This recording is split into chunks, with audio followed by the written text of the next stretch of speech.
Put your hands on top of your head. Well, I didn't. Now!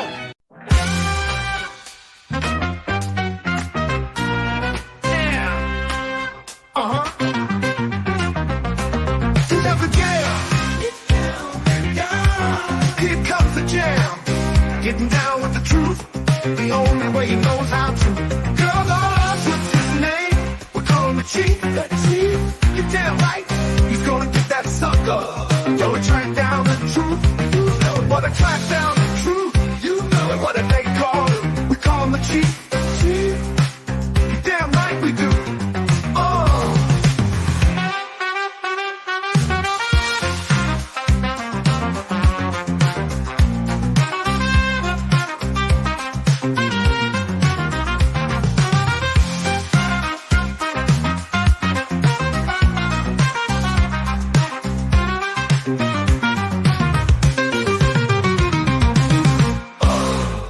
I'll bet your mother had a loud bark.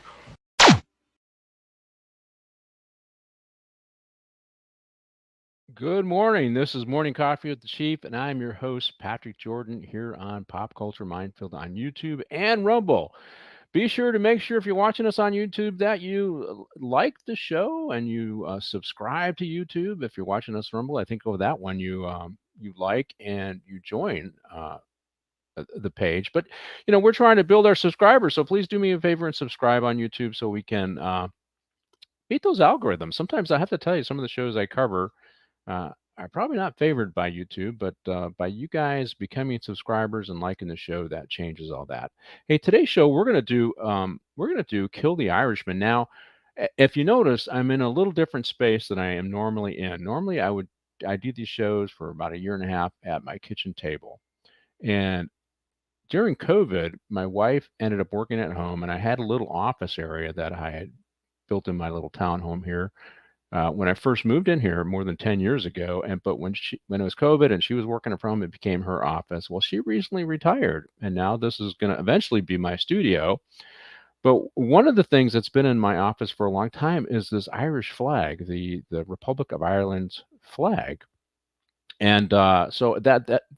I didn't do that on purpose because we're doing the show Kill the Irishman. It just happenstance. But I have to tell you, there's a little history in the Irish flag. I went to Ireland a few years back. It was when my wife was my fiance, and I thought, hey, let me take you to Ireland. And just by happenstance, again, I booked a room at a place called the Granville Inn. The Granville Inn is in Waterford. I wanted to go visit the factory where they made the cut glass and all that stuff. And I found out when I got there at Waterford that the Granville Inn had been owned by the Mesker family, and it was Colonel Mesker that fought with the Irish Brigade for the Unions and in the Civil War to help free the slaves. And another interesting bit of history is when he went back to Ireland, because he went back to Ireland after the war, and he helped design the flag for the Republic of Ireland. That's kind of cool stuff, right? So I didn't know that when I booked that place, but a connection to America is the Irish flag, and it's right behind me. And we're going to do the show Kill the Irishman. But before we get into that, I need to do a little bit of homework here. I want to plug the LA mission. We're in October. November is next month, and they do a big event for the Los Angeles mission. They do a sit-down dinner for all the people on Skid Row, and they serve thousands of people on Skid Row. So they serve thousands of meals. Now, they use it as kind of a fundraiser, but also as an outreach effort. So you come and get a meal. They'll have other services there, and they'll encourage those that are living on the streets to take advantage of those services and try to bring them into long-term recovery. Now, they do this every day and every year where they do this outreach to get people into long-term recovery. And that's their core mission. They do supply beds for a night and showers for a night and clean underwear and all those things like that and meals. But their goal is to get people in the door and then put them in programs for long-term recovery when they're ready.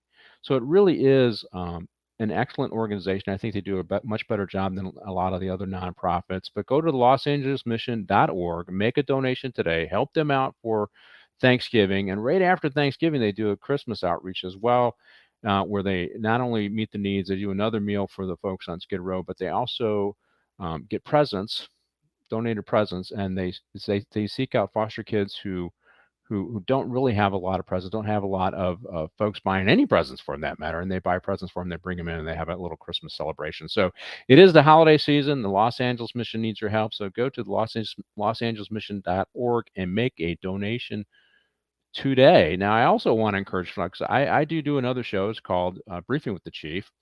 I just had a judicial candidate on last week. Let's see, Sharon Ransom. She's running in LA County. So if you're in LA County, check out Sharon Ransom. She's a former employee for the Los Angeles County Sheriff's Department. Sharon was a dispatcher for 17 years. So if you're in LA and you're voting, make sure you vote for Sharon Ransom. Tomorrow, I'm going to have Renee Rose on. Now, she's a career prosecutor, and she didn't get the endorsement of the LA Times. They endorsed some whack job progressive liberal instead of her, and she oversees their elderly abuse unit, and now she's did a lot of stuff while she's been in the DA's office for 30 years. So I encourage you to look up Renee Rose and support her for judge as well. And next week on Briefing with the Chief, I'm also going to have another judicial candidate on, and this is Tracy Blount. Tracy Blount worked for the Sheriff's Department. She helped to advise the department on legal issues. She actually worked for county council, but it was assigned to the Sheriff's Department, and she's also running for judge.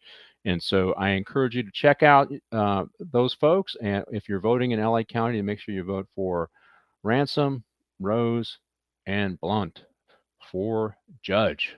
They're all moderate. Some of them are Democrats, but they're moderate Democrats, so that's okay.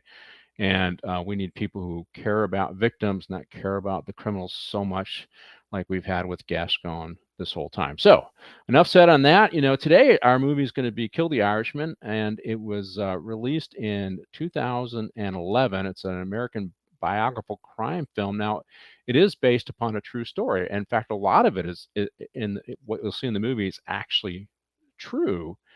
And it was directed by Jonathan Hensleigh, and it starred Ray Stevenson as Danny Green. That's our main character, Danny Green. But it's got a great cast. It's got Vincent D'Onofrio, it's got Christopher Walken, it's got Val Kilmer, and it's also got some great character actors that I've recognized throughout the years. At least one of them, his name is Mike Starr. He plays kind of a heavy or a policeman in a lot of different movies, and I recognize him. He was in the movie with Paul Newman. Let's see. Fort Apache, the Bronx. He was the policeman who threw a kid off the building. But if you look at him, you'll remember him from a lot of different films. But I got a great guest coming on today, and to help me get through this movie. And so we'll go by rank. We'll bring them on. And the first one is John Baylis, retired lieutenant from the Los Angeles County Sheriff's Department, and former co-worker of mine. And he is a California refugee. Hey, Johnny B, how you doing? Good morning. Good morning. Now, you're telling me there's lines all over Nevada. They're lining up to vote today, or the last few days. Have you ever seen anything like this before, or is it really a big turnout? Never. The Las Vegas Journal, I think, put out that 45,000 people voted the first day, and that's unheard of. In fact, when I was in line, I got there right at like 10 to 9. The thing opens at 9. The line was already about 50 people deep. And it took me 45 minutes to get inside, 5 minutes to, turn in my mail ballot and have it destroyed. And then I voted in person. And a lot of MAGA hats in that crowd. Was there a lot? Well, you're not allowed to wear those hats, but there were a couple older people that had Harris Waltz, and they were asked to be removed before they went in the voting booth. There's signs up and papers saying, no this, no that, within 300 feet, no campaigning, no hats, no slogans. You can have a regular t-shirt like a Raider t-shirt, who cares? But none of the MAGA stuff, none of anything, because it's not for, bringing it up. It's not for. So, but it's looking good in your opinion right now. It seems to be leaning Trumpish. Well, not my opinion. My opinion, yeah, but they also did exit polls, and apparently 98% of the people that voted in person were on the right, and of the people with the mail-in ballots, about 70% were Democrat. But when I was there was we had this line that wrapped around, and they kept saying, well, if you're going to drop off your ballot, come on in. And literally you would see one person go in with a ballot to drop it off compared to 20 people outside. Wow. You know, I mean, the drop-offs were nothing compared to who was voting in person. It was amazing. So there's a lack of trust in the process. Oh yeah, they know. Everybody knows it's crooked. You know, you got to overwhelm them with votes. Well, you know, I'm actually looking forward to the election being over with. I mean, I have my preferences, and I expressed that on my other show, Briefing with the Chief. But I'm ready for it to be over with so I can do other subjects. You know, I've been focusing so much on the campaign and Soros-funded DAs. I'm ready for it to be over so I don't get all the. I'm getting texts from Kamala Harris asking me to vote. I'm like, junk. I heard that only happens if you make a donation to her. That, you know. Not me. I don't give to any politics. I only give to like City of Hope and. Years ago I gave to John Kasich because I'm not a huge Trump fan. This will be my third time voting for him. But you know, I like Kasich from Ohio. And the problem is once you get on one of those lists, man, you can't get off. They sell the list to different campaigns, and you get all these things. And yep, every senator, every congressman, well, local, national is like, Jesus, delete, unsubscribe. You do an unsubscribe, and you get 3 more people that send you stuff. All right, well, let's bring our second guest up here, retired sergeant from the Los Angeles County Sheriff's Department, Scott Orrs. He's been on before, and these guys are former office mates, so it always makes for a little entertaining show. Scott, good morning. How you doing? Morning. Good to see you guys. Doing well? Doing well. And I'm stuck here in California for a few days, so. Yeah, you know what isn't there a reunion coming up? Is it this week or? Tomorrow at 11. Tomorrow at 11. I'll have to check and see what I'm doing. Well, you high school or? Oh, no, I got my show. I can't. No, it's Carson Station. 50-year anniversary. Oh, cool. And so I'll just do a shout out on my show tomorrow because I got a show at 2, so I can't go to Carson. But yeah, I thought about going, and clearly now there's a conflict, so I can't. But I'll do a shout out for my folks from Carson. I liked working Carson. It's just too dang far from my house. It was even in good traffic, it was an hour drive, and then when bad traffic, it's like a 2.5-hour drive. In fact, I remember going down there to interview with everybody's favorite Joe James, and I was told to go interview. So and I go, okay, I interviewed at Castaic. I figured I'd just go work at jail for a year, as a new sergeant. But I was told, no, we want you to stay in Region 2, go interview at Carson. And I interviewed with that guy, and he goes, well, all right, I'll put you on my list, but you're not my number one. Bob Esson's my number one.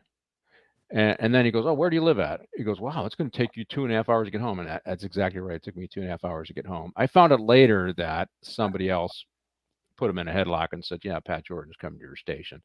So I always wondered how come I got treated. He was a little hands off with me because I saw him take other sergeants down, and I didn't always agree with him, but he never did that to me. Who's this? Joe James. Oh, yeah, I seen him. He did. Who was the sergeant?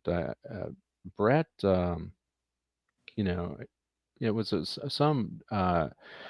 some shooting or some kill. A guy got killed. A lady got killed when one of the gangsters jumped out of the car, and the car kept rolling and hit some old lady and killed her. And the captain was mad because they said, well, you should have the deputy should have thought of the car first instead of going after the suspect. And Brett made some comment, and the captain just ripped his head off. I don't agree, sir. And then he asked me, and I said, well, we train people to run after the guy. So if you're going to train them to run after a guy in a high stress situation, that's what they're going to do, because when the adrenaline's pumping, you do as you're trained. If you want to change that, you have to train differently. Now, maybe I was a little more tactful when I said it. He didn't rip my head off. So, but yeah, interesting guy. But yeah, I lasted just shy of 2 years there before I transferred closer to home to finish my Yeah, degree he as was well. not my biggest fan, so Yeah, I know. I heard he fell off his roof. I don't even know if he's alive these days. And seriously I think injured he himself. passed away, but he fell off his roof and got like brain damage. Yeah. Oof. And believe me, there was emails sent out going, "Hey, hooray!" And then when Yeah, when he That's did horrible. pass away, there was emails going around saying, "Ding dong, the king is dead." he was pretty brutal on the guys there. But okay, well, that's memory lane. Let's get to our movie. So, great movie, great actors. Johnny B, what'd you think of the movie? Good movie. Oh, it was a great movie. I had seen it before, and I enjoyed watching it again. Great, very well done, well acted, great cast. There's some others in there, like Steve Sharippa. He played the garbage guy that tried to kill. Yes, And from The he played Sopranos. Yeah, on Sopranos forever. And he's done yeah. a lot. He's on a couple of food shows now too, Italian food shows, and so a Which is lot of good perfect for Mm-hmm. people him. in there. Vince D'Onofrio, Full Metal Jacket, and Law and Order for years. Paul And he was Sorvino. Paul Sorvino, huh? Law and Order. Paul Yeah, Sorvino was Paul one of the original. Sorvino. Oh yeah, Was one of the Paul original Law and Sorvino. Orders. Paul Yeah. Sorvino also played in Goodfellas as Yes, Yeah. the head bad guy. at the Pauly, and this guy he played Tony Fats Salerno. Tony Salerno. Yeah, Fat Tony Salerno. So yeah, but you saw Mike Starr in this one, right? He was the character actor. Yeah, Mike Starr also played in. Do you remember The Bodyguard with Kevin Costner and Yeah. Whitney Houston? He was her original bodyguard, and he wanted to bust through everybody and tried to fight Costner, and Costner just whooped his ass in the kitchen. But yeah, he's always played a good. He either played a mug or a cop, and usually not the bright cop. Yeah, he was. Which guy was that? He played Leo Lip Morcelli. He played like the number 2 guy for the main mobster guy. Oh, right. Yeah, And he got hit with the putter, I think. Yep. yeah. Remember that was him. And real you life, know, he did Sharippa get killed. also, on the other hand, he also played in Blue Bloods. He played the DA investigator in Blue Bloods. Well, Tom. now All this these is guys are great. this is based upon a true story, though, that this occurred in the 60s and the 70s. And but before we launch into the story, let's show a picture of the real Danny Green. I think I got a picture of Martine. Can you throw him up there if you see him? Oh no! Give me a couple of minutes. And remember, I got 2 other things. I got a press clipping thing, and then his car bomb where he gets killed. But the real, it's interesting because this guy's kind of a. Now, I grew up, where we honored our Irish tradition. You see that throughout this movie, and you see my flag behind me, going to the Gaelic League, having a beer, bar hopping at 17. And that was just a rite of passage for an Irish Catholic boy, and in the city of Detroit. And you see a little bit of that in Cleveland, and taking a lot of pride in your heritage. And you do see that a lot with Danny. Now, I don't remember in Detroit, it was Provenzano. I can't remember who was in charge there, but we had some Italians on our block, but we had mostly Polish and Irish and some German and some Italian. But we didn't mix it up with these guys. And in this movie, they're kind of mixed up together. You have the Irish, you see it in the initial things where Danny's getting beat up by the Italians, and there's this kind of love-hate. He works with them criminally, but he kind of hates what has happened in the past.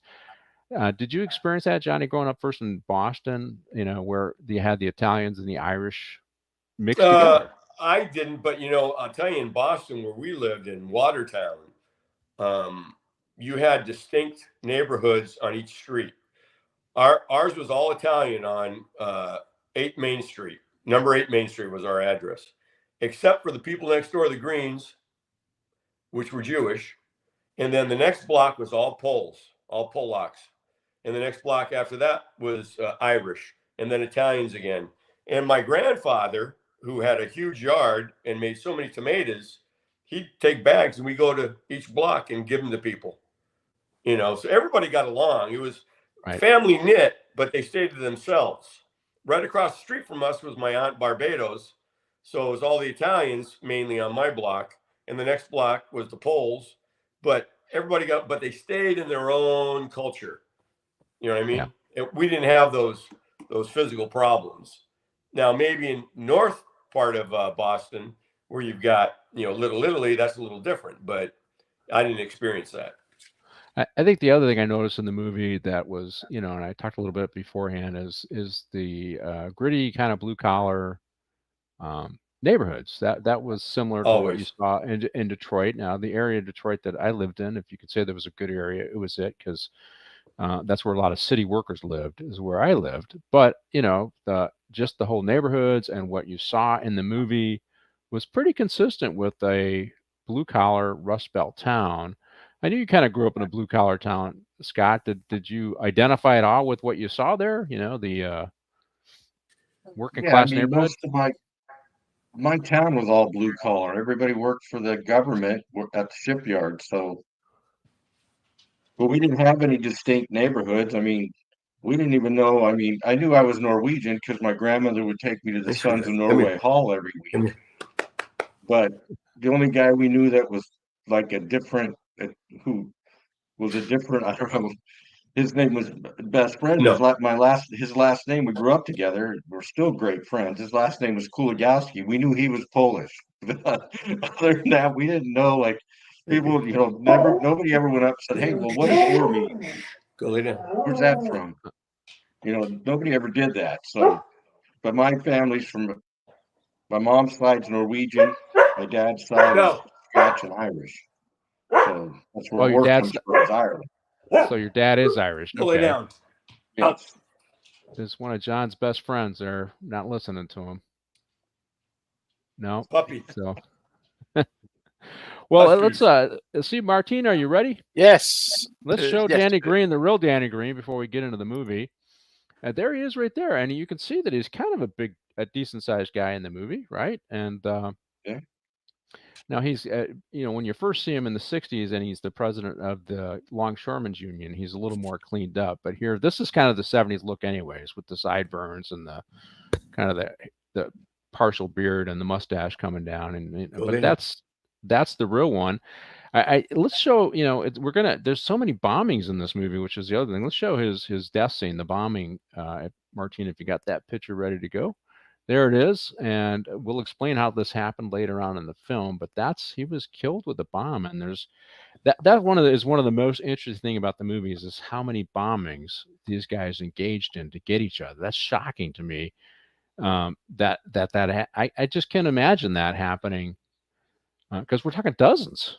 It's crazy, right? And this was their preferred method of killing, and small improvised explosive devices. That's what we worked on for a long time when we were dealing with terrorism. But this was going on between these mob factions, and it really was a mob faction because Danny was trying to gain traction for Irish folks, but he was allied with some of the Italian mobsters to take out the main leadership. But let's show he had a crew, and they got taken down too. And they see a little bit in the movie. And here's the press clippings. Two of Green's pals are missing. And you see that they get killed in the movie, but this is all real life. This did really happen. These are true stories, and I was surprised I could find all this stuff. But you go ahead and take that down. And I would encourage the audience. There is on Amazon. There's a documentary as well, so you can watch the movie, but watch the documentaries because the documentary gets in a little more granular and is a little. I don't want to say it's a little more truthful because the movie was actually pretty accurate.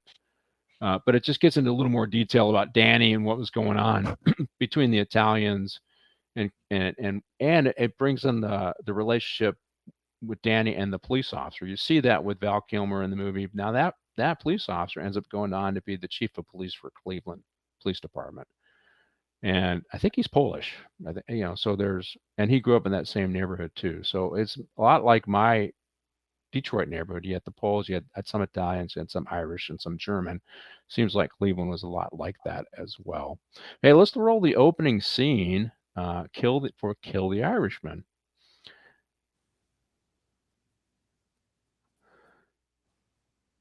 So yeah, this is based upon a true story, and it starts with it's Danny Green starts out as a longshoreman, and you kind of see that here he is right here. Now the opening scene kind of shows it's one of the bombings where he survives, but then they go back in history after this and show you the whole story. And it's interesting because he already knows they're after him, and he sees this, and then he jumps out of the car, and he survives. And that was the interesting thing, is how many times they tried to kill this guy and they failed. Kind of reminds me of then the Philly Mafia they were trying to kill some people and they couldn't kill somebody either, and they called them the gang that couldn't shoot straight. These guys couldn't get it right either, right, John? Exactly. He was a lucky man. And in the movie, there's a little thing where he has his cross, and they finally get him when he gives his cross away. But yeah, they tried to kill him. And when they blew up his house, and then he had it bulldozed, and he just lived in a trailer on his property. They couldn't kill him. And there's Val Kilmer right there, who played his friend who played against him in basketball and football and baseball, and then they coached together, right? And who became the chief of police.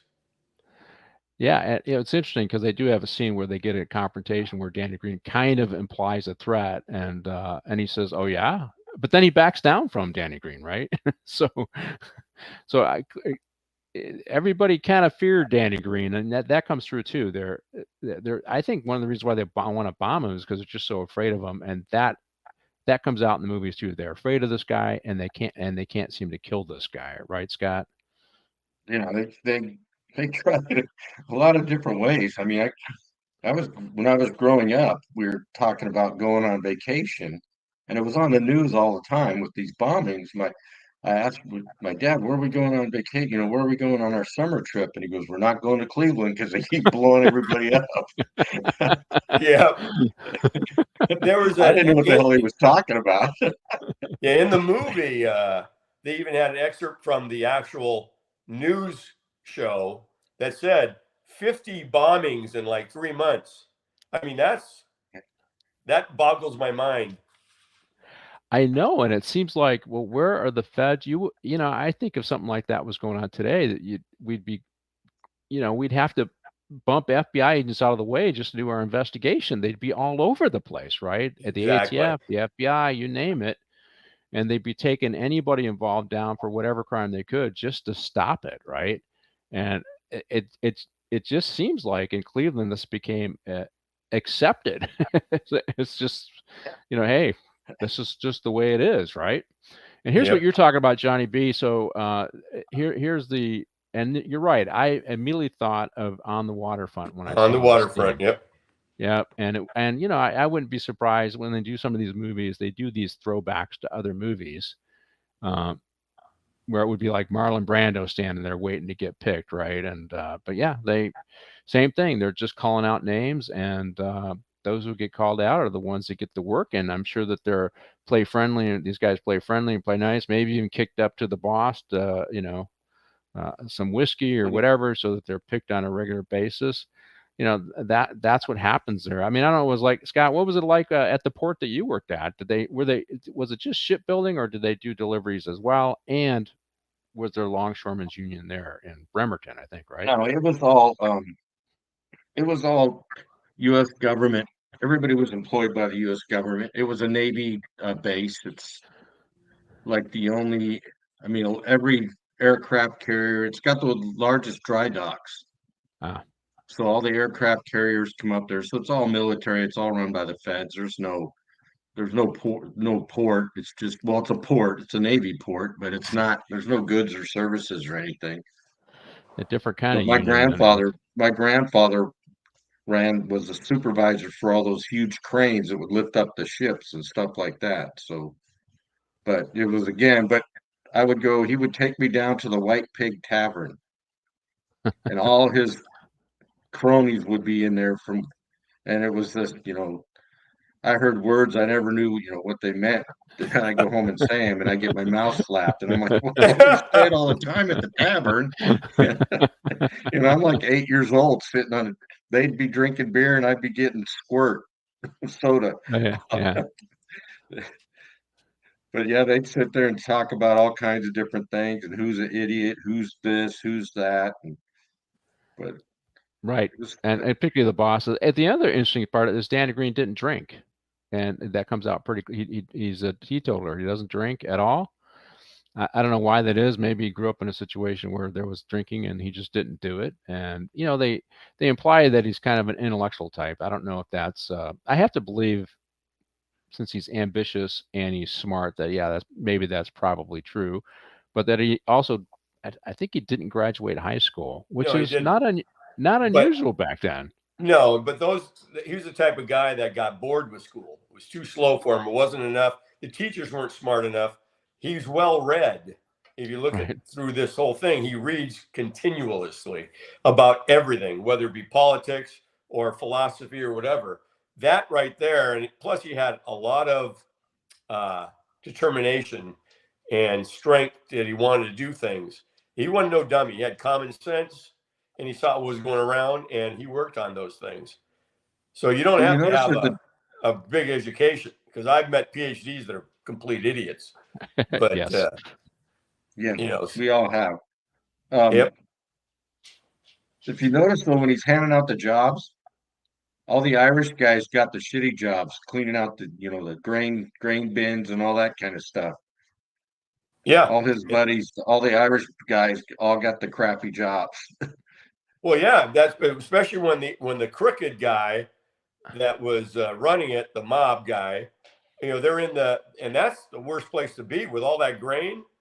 Yeah. One spark and that thing blows up, and plus you can't breathe. And then remember, it went over the 110 degrees, and one guy passed out, and then they dump him in a trough of ice to cool him down, and he orders them all back in there. That was the shittiest job you can have there, but they were getting some money. Do you remember who that guy? What other movie he played in? Oh God, he's another character. I know. Well, one that I remember, Shawshank Redemption. He was the warden. Yep. I remember correctly. Yep. Oh yeah. He's one of the ones that went to jail in the end. Yeah, he's almost the same kind of character, a suit with the same glasses, and probably the same time period, right? In the early '60s. Yep. Yeah, it was. It's interesting if you look back. Like, I don't know but the development of the Communist Party was really, it started with the longshoremen folks, because, and you can see they're not getting a good deal from these guys, and the mob's got their fingers in it. The union bosses are getting rich and tied to the mob, and the person getting screwed over is the working man. So you can see where there wasn't a fair deal for these guys, and he decides to run against them. Let's do the next scene at Cleveland mob and unions, and the unions, whether it's the Teamsters or longshoremen's unions, are just tied into the mob. That's one of their rackets. Is they take over the unions, and then they extort money from the people who want to build something or empty ships or haul stuff. No matter what it is, that's one of the mob's most lucrative scams. Right, John? You're the Italian on the panel here. Yeah, right? So Yep. No, you're absolutely right. And they skim off the top of everything. Right. They get their cut.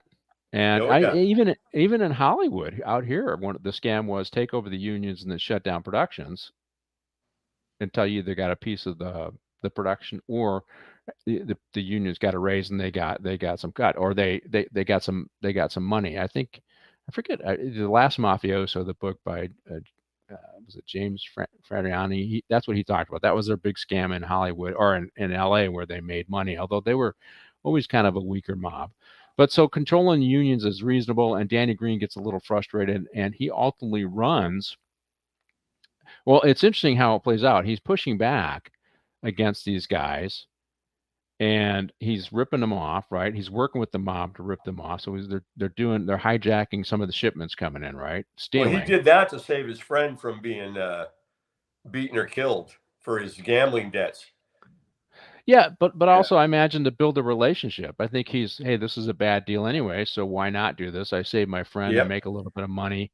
I work with these guys because we're getting screwed over by the union folks anyways Oh, and yeah. the shippers. So I don't owe these guys anything because they're not giving me a fair shake. I think that was part of this as well. So a little bit of retribution, on his part. But it's interesting when he gets under their skin, and this guy, the guy that played the warden at Shawshank Redemption, I forget his name now, and as a character actor, but he eventually threatens Danny. Here you see him breaking into the shipping containers, which goes on today. Still, this is Oh, still yeah. happening everywhere. I think I just saw some video of them doing this. Where were they doing it at? I know they some video where they do it in L.A. where the train slows down and they break in and steal stuff here in L.A. But it was another location. But it's still happening. Here's our guy, and he brings Danny Green up, and he essentially says, I want my cut. And he says, I'm going to do your wife. I'm going to do this. I'm going to do this, that, and you're going to shut up and take it. And he's got the big Polish guy behind him. And the part that was unbelievable to me that I didn't believe was they want to take Danny Green out. The Polish guy's got a gun. He puts his gun down and he goes mano a mano with him and he loses. Right. I'm sorry. I just don't see that happening. But what'd you think of the scenes, this collection of scenes, John?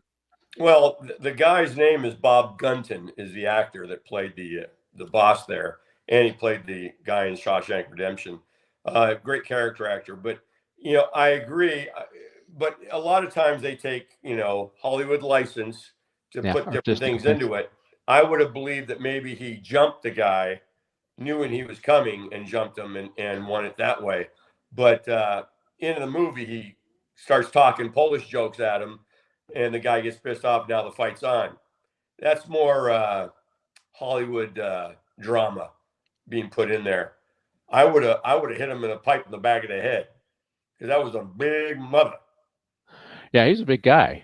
Yeah, he's a big guy. But the other part, I just don't see that as realistic where they're going to do the whole mano. You see that in movies. Why would you do that if you have the advantage, right? It's Hollywood, man. Go ahead, Scott. I was watching with my wife and I said, why would you just shoot him? I go, all these Hollywood movies, there's the whole big, I'm the bad guy and I'm going to tell you what I'm doing and I'm going to do this and that and I got a gun on him and then the guy escapes and it's like, or he turns it around and kills. Why are you telling him anything? I would just I'm not a mad dog killer or anything, but I would just shoot him. I would have pulled the gun out. Hollywood license. Exactly. Yeah, they do it for effect. Well, you worked with gangs, Scott. Gangs don't do that stuff. They get the drop on you and they take you out, right? And they realize, and they know. They just shoot. They don't. They know if you get the drop on them, you get the drop on them, they're going to take you out. That's the mono. Hey, if I'm slipping, I'm going to lose. Well, that's the thing with Danny Green, though. You would think if it was me, and I knew I was going to this meeting. Yeah, why did he bring a gun of his own? Yeah, I would have brought a gun. Yeah. Or I would have waited for him to walk in and hit him in the back of the head with a pipe, and that would be the end of it. Yeah, exactly. I would have ambushed him. That's what big Samoan gang member in this movie. That was phony in this movie. Yeah, I think. But then going into the main boss's office and threatening him, and I actually that part I believed. His muscle's gone, and but he's armed. He doesn't take his gun out, right? He tried to. And he slapped him silly. It reminded me a little bit of the Tombstone movie. Remember the Tombstone movie where with Billy Bob Thornton. He says, "Skin that smoke wagon and see what happens to you." Remember that? Exactly. I love that. It was and he smacks him in the face. And he's bleeding. Smacks him in the face. What you do? You stand there bleeding. You're going to pull that, and and which meant, hey, this guy's pretty tough when he's got a 6'8", 340-pound Polish guy behind him. But when he doesn't have that, he's he ain't a coward. that tough at all. That's like most mafia. That's like most gang members. Yeah. You I know, had a big Samoan guy. I mean, I had a rapport with him in Carson, and he says, "You know what, or if you got out of that car right now, I'd kick your ass." And I said, "No, you wouldn't." He goes, "Why not?" I go, "Because the moment you took a step towards me, all 16 rounds out of this Beretta would be in your chest." And he just started laughing. He goes, "Yeah, you're right. I'm exactly. not gonna fight some huge dude who's twice the size of me." I'm like, I'm not stupid. No, no, yeah. Well, we're not hired to lose either. So I mean, you're hired to do the job, and Right. yeah, that's what I guess I got to bring up a little bit of you remember that Mike Brown thing, and what was it, Darren Wilson was a cop. I know that was the Ferguson thing, and that was a big popular. But Mike Brown was huge. He was like 6'6", 300 pounds. But the cop wasn't a small guy either. He was like 6'4", but he was like 220. You know. He wasn't a Right. small guy either, and he got rocked by that guy Brown. So it's like when you're taking on a big guy and you're by yourself, you're at a disadvantage because you have to work by rules. There's rules you have to live by. They ain't living by any rules, and that's what I think most people don't understand about force. Right? Is you know, uh, and it's I think there's some criticism of the gals sometimes when they shoot in those situations. But hey, you know what? If they just do what they're told to do, it's not there won't be any conflict, right? But when Exactly. you're dealing with a big guy, you can't play around. That's why I just think that scene is really just unrealistic. Let me go through my notes here. Let's see. Well, he repaints. So when Danny takes over, he repaints his office green. Everything's green, and I The have to steps tell you, were green. the steps are green. My grandparents on my dad's side really celebrated their Irish heritage, and they had rooms that were painted green on the house, and you had to watch Notre Dame football, and there were a lot of Oh, little Irish damn right. trinkets around, and every now and then you'll see some things in my house that are like the flag and maybe a couple things here and there, but I don't have any green rooms, but my parents, and I had to go to the Gaelic League, for St. Patrick's Day. And, I remember I went down there, I was 16, and my grandpa says, "Oh, let me go get you a beer." So I get a beer and some food. And yeah, I always enjoyed hanging out with my grandparents. They were always a lot of fun. There was And go ahead. go ahead. There was a deputy I worked with, an old guy, Jimmy Green at Santa Clarita. And he'd been there for like 30 years, training officer, all that good stuff. Now he's older. I went to his house on duty to get something. He's in a cul-de-sac. The curb in front of his house was green. The light post, he painted green. Everything was green around his house. It was hilarious.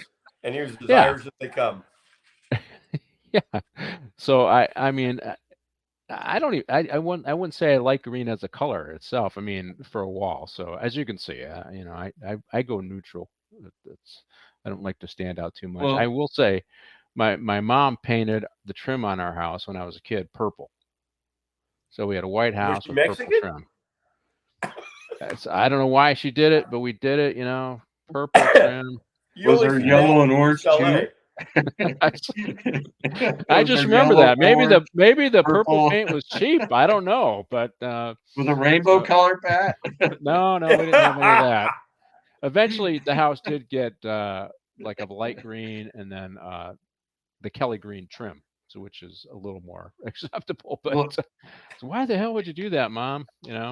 if you read up like a Wikipedia or you do research on Danny Green, he wore green suits. His Yeah, Cadillac was green.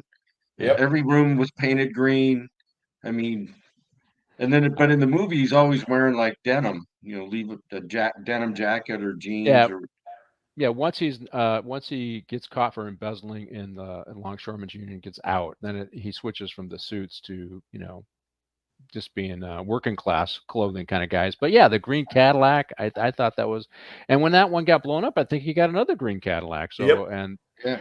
and the cars were interesting too, because I remember growing up in Detroit, everything was American until a certain point. So you saw the Caddies and the Lincolns, and that if you were going to have an expensive car, it was a Lincoln or a Caddy. That was it. Yep. Yeah. Maybe you got some of the lesser versions of those. I mean, the Pontiacs or whatever, but those were the premier luxury cars.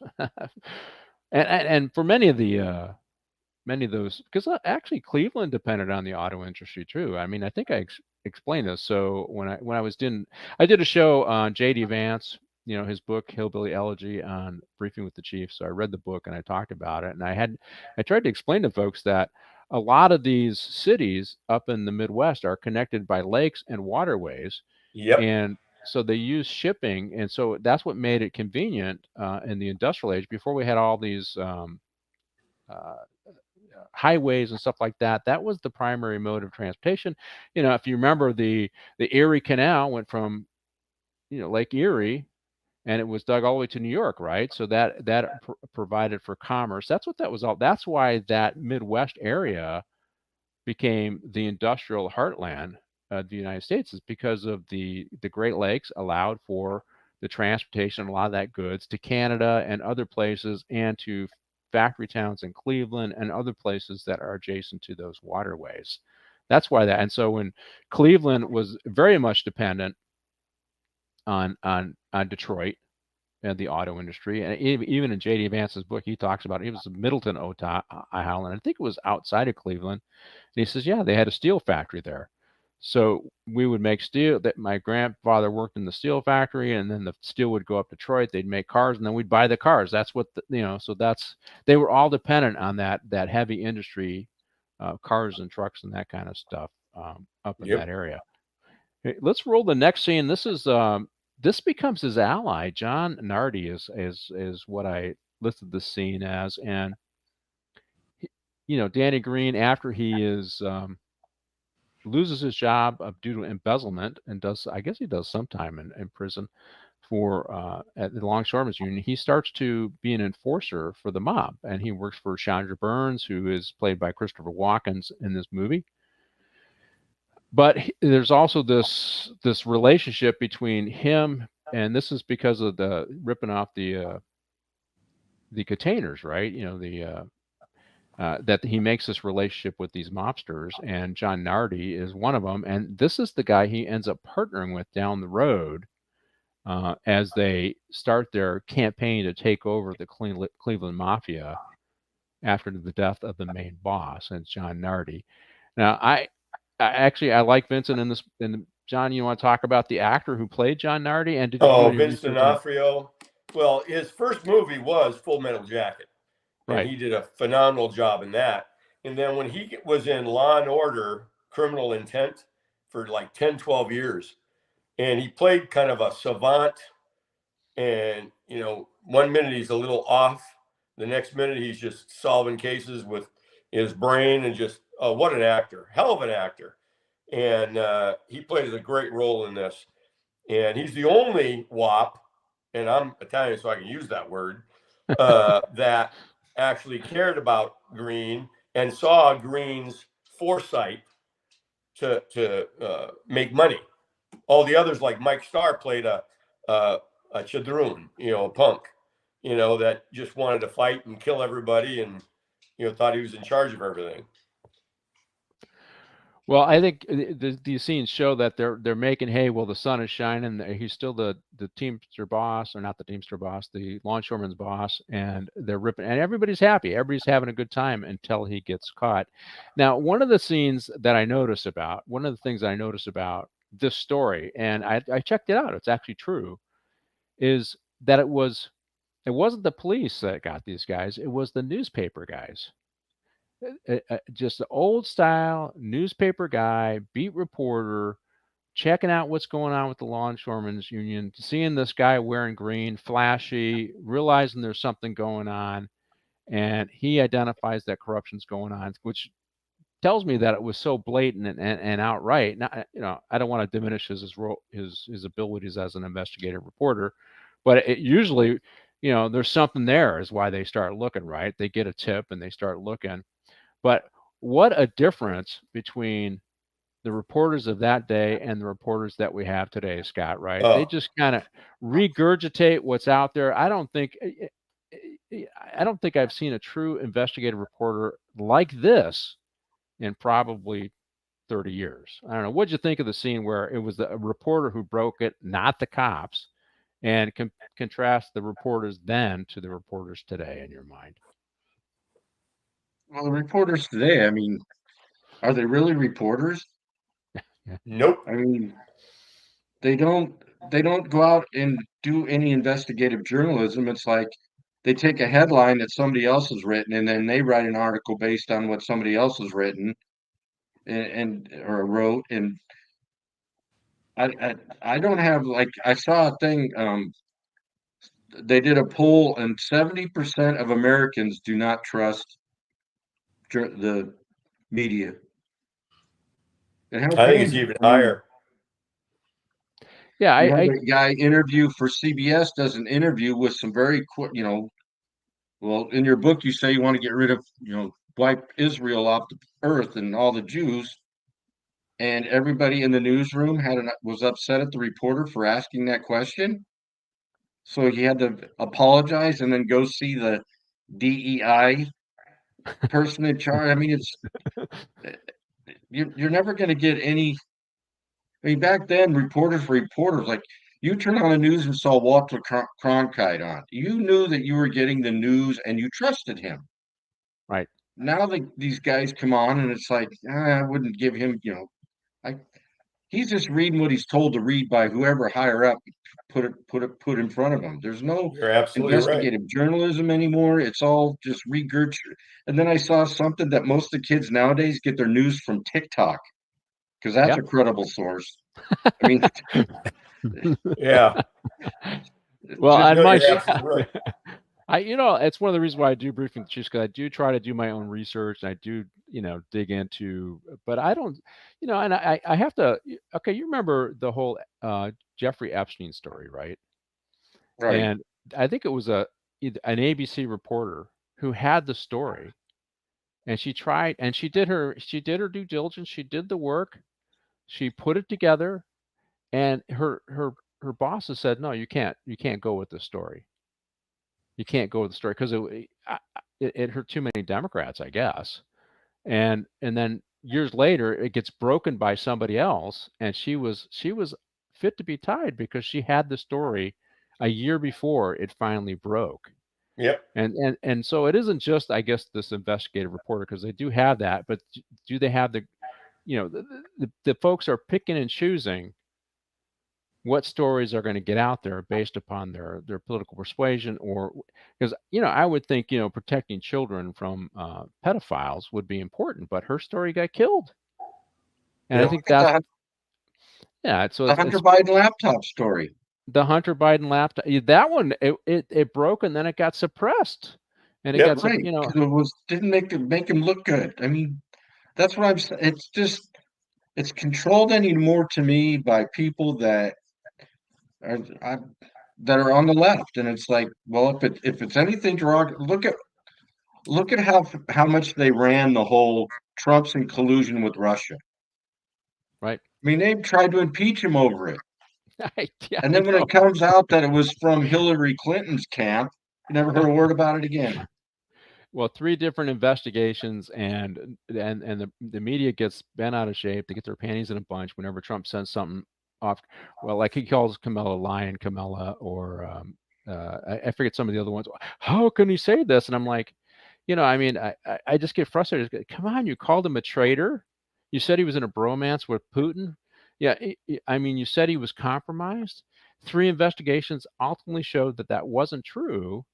Like the other one I just heard the other day, that he said there are enemies within that are undermining our government, and he identified Adam Schiff, who's running for Senate here in Damn right. as the guy. And the reporter goes, I can't believe he identified Adam Schiff as the enemy within him. He's a sitting, and I'm like, he got and they didn't add that he got censured by the House for lying to the House and the American people. They didn't call out the fact that everything he said did not pan out and was proven to be false. And he's still pushing the Russia collusion thing, Schiff. Yeah, he still pushes it. And well, he has to. He has no choice. Otherwise, he can't say, "Oh yeah, that was all a lie, just to manipulate." But so when I look at, like, particularly the Jeffrey Epstein thing, because it's a correlation with what's in the movie, right? They saw corruption in Cleveland. clearly the reporter and the editor said, yeah, let's go with the story. They knew it was Right. mob connection. They knew there were probably connections to politicians. They were unafraid. They published it, and then the feds, get embarrassed because that's what happens. The FBI gets embarrassed, and they, oh my God, the news guys got it, and we didn't. They get involved, and the state's attorney gets involved, and Green gets convicted, and that's what happened. And then you had this other reporter a year before the Epstein story broke. She had the story, and it was suppressed by her editors. Right. That's shot, and that wasn't theft of cargo. That's diddling kids. Yeah. Right. It'll be interesting to see what happens with this P. Diddy there- story that comes out. There's a big difference between journalism and reporting. And unfortunately, everybody, have you seen those lists of who's married to who? It's all very incestuous. And a lot of it's left wing. And these people that are in charge don't want to make their politicians look bad. They don't do journalism anymore. They report what they're told to report. And what's funny, you've seen that other video where it shows 10 or 20 different news shows all over the country, all starting with the same I know. story. It's like, wow, gee, how did that happen? Because they're told what to report. In the political campaign, the one that is most prevalent that clearly is an example of what you're talking about, John, is when Tim Walz started calling Republicans weird. Then suddenly, every single major news outlet except Fox started calling Vance and Trump and Republicans weird. And then issues about Walz started coming out, and that died pretty quickly because it's really, Walz is kind of an oddball. He's a weirdo, there, right? Yeah, it's an oddball there. And I thought, this is it. This is how you're going to start your campaign. You're just going to call the opposition weird. You're not going to say, here's my economic policy. Here's my policy reporter. Here's this. I'm just going to call them weird, and that's supposed to work. They don't have any policies. That's everything that's popular that Trump has come out and said. Now all of a sudden, Kamala Harris, who her whole career has said, no, right? And then now all of a sudden it's like, oh yeah, I believe that you should get to keep your tips. Oh yeah, I believe in fracking. Oh, everything he comes out with, she's for.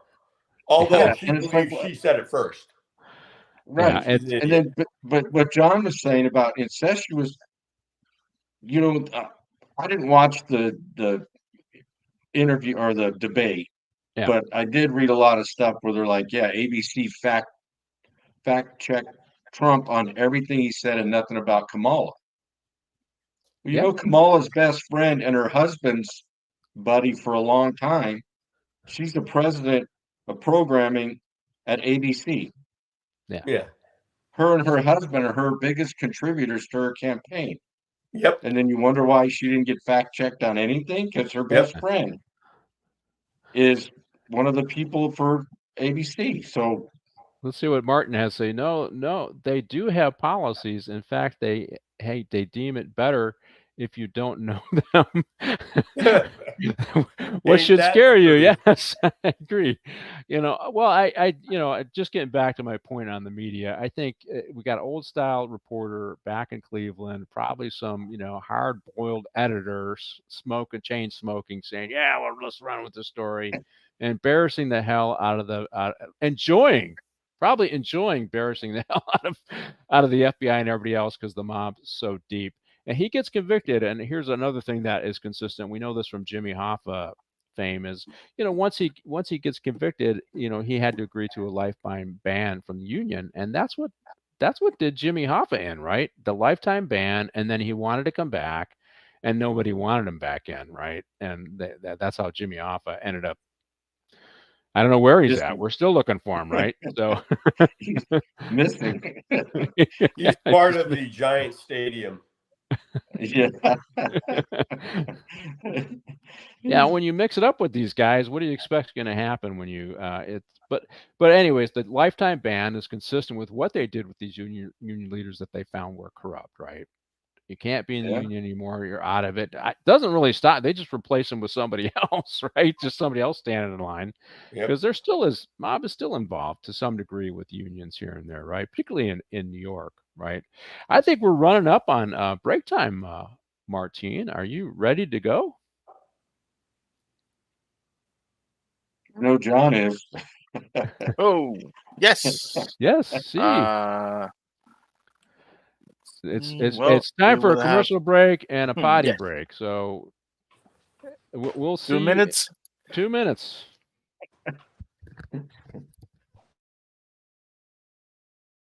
There's only one location on the internet where you can get it all. Movie, TV, and comic industry.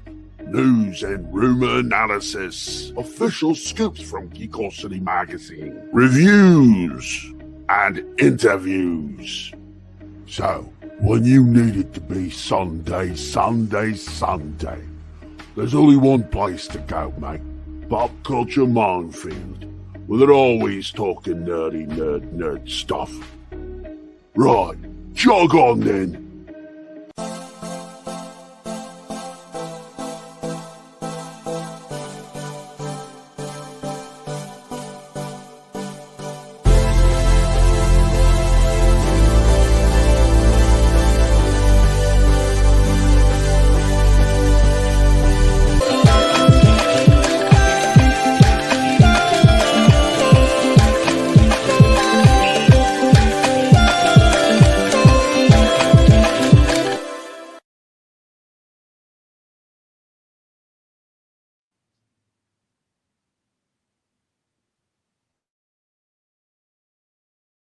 There's only one location on the internet where you can get it all. Movie, TV, and comic industry.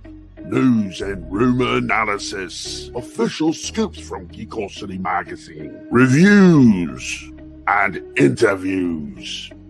So, when you need it to be Sunday, there's only one place to go, mate. Pop Culture Minefield.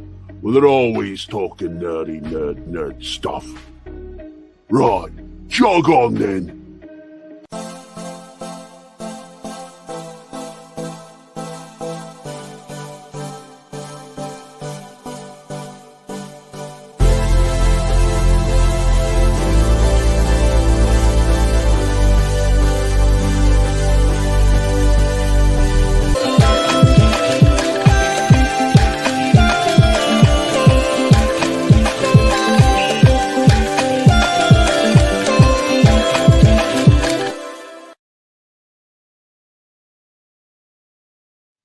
Welcome back to Morning Coffee with the Chief. We are reviewing the great movie Kill the Irishman. That flag behind me is not because I'm doing this movie. It's because I'm Irish and I always have that flag up. Anyways, welcome back to my two guests, Johnny B, John Baylis, and Scott Orr. And hope everything came out okay for you guys on the break. Yeah. Sometimes I need longer than 2 minutes. So sometimes you do, right? All right. Okay. So now let's roll the scene with the loan sharking, because that's so after Danny Green gets out of Longshoreman's Union, he becomes the loan sharking guy, and this is really the catalyst for he gets in this relationship with Christopher Walken's character Sandra Burns, who is a Jewish guy who runs a numbers racket in Cleveland, and he kicks up to the mafia, a cut to the mafia. So he has a relation with them, and it's the mafia who link him up, right? So they were in bed with him when he was doing thefts of cargo. He loses his job. They give him an in so he can make some money, and he becomes a collector for Sandra Burns. Nardi, right? his buddy, is the one who got him the job there, but we'll talk more about that later. Yeah, it's interesting. So your job is, okay, you're going to go break legs and break arms for guys who do, you know what I mean? Okay, hey, yeah, that's an in, right? You know, I'm looking forward to that job. Yeah, you know, one of the you're a boxer, John, right? So yeah, who was heavyweight boxer who was thought to be having worked for the mafia? Who is that guy? It was Sonny Liston. That's it. Yeah, there was some rumor that he was kind of an enforcer for the mafia there occasionally before he became famous. But yeah, that's exactly what I was thinking of. And you kind of see that with the movie Rocky, right? You know, where he was kind of an enforcer, did some enforcing work for the mafia there, and Rocky was Philly, right? And Yep. God, I forget where Liston was. Was it Newark, New Jersey? Where Yeah, I think so. was it Newark? Yeah.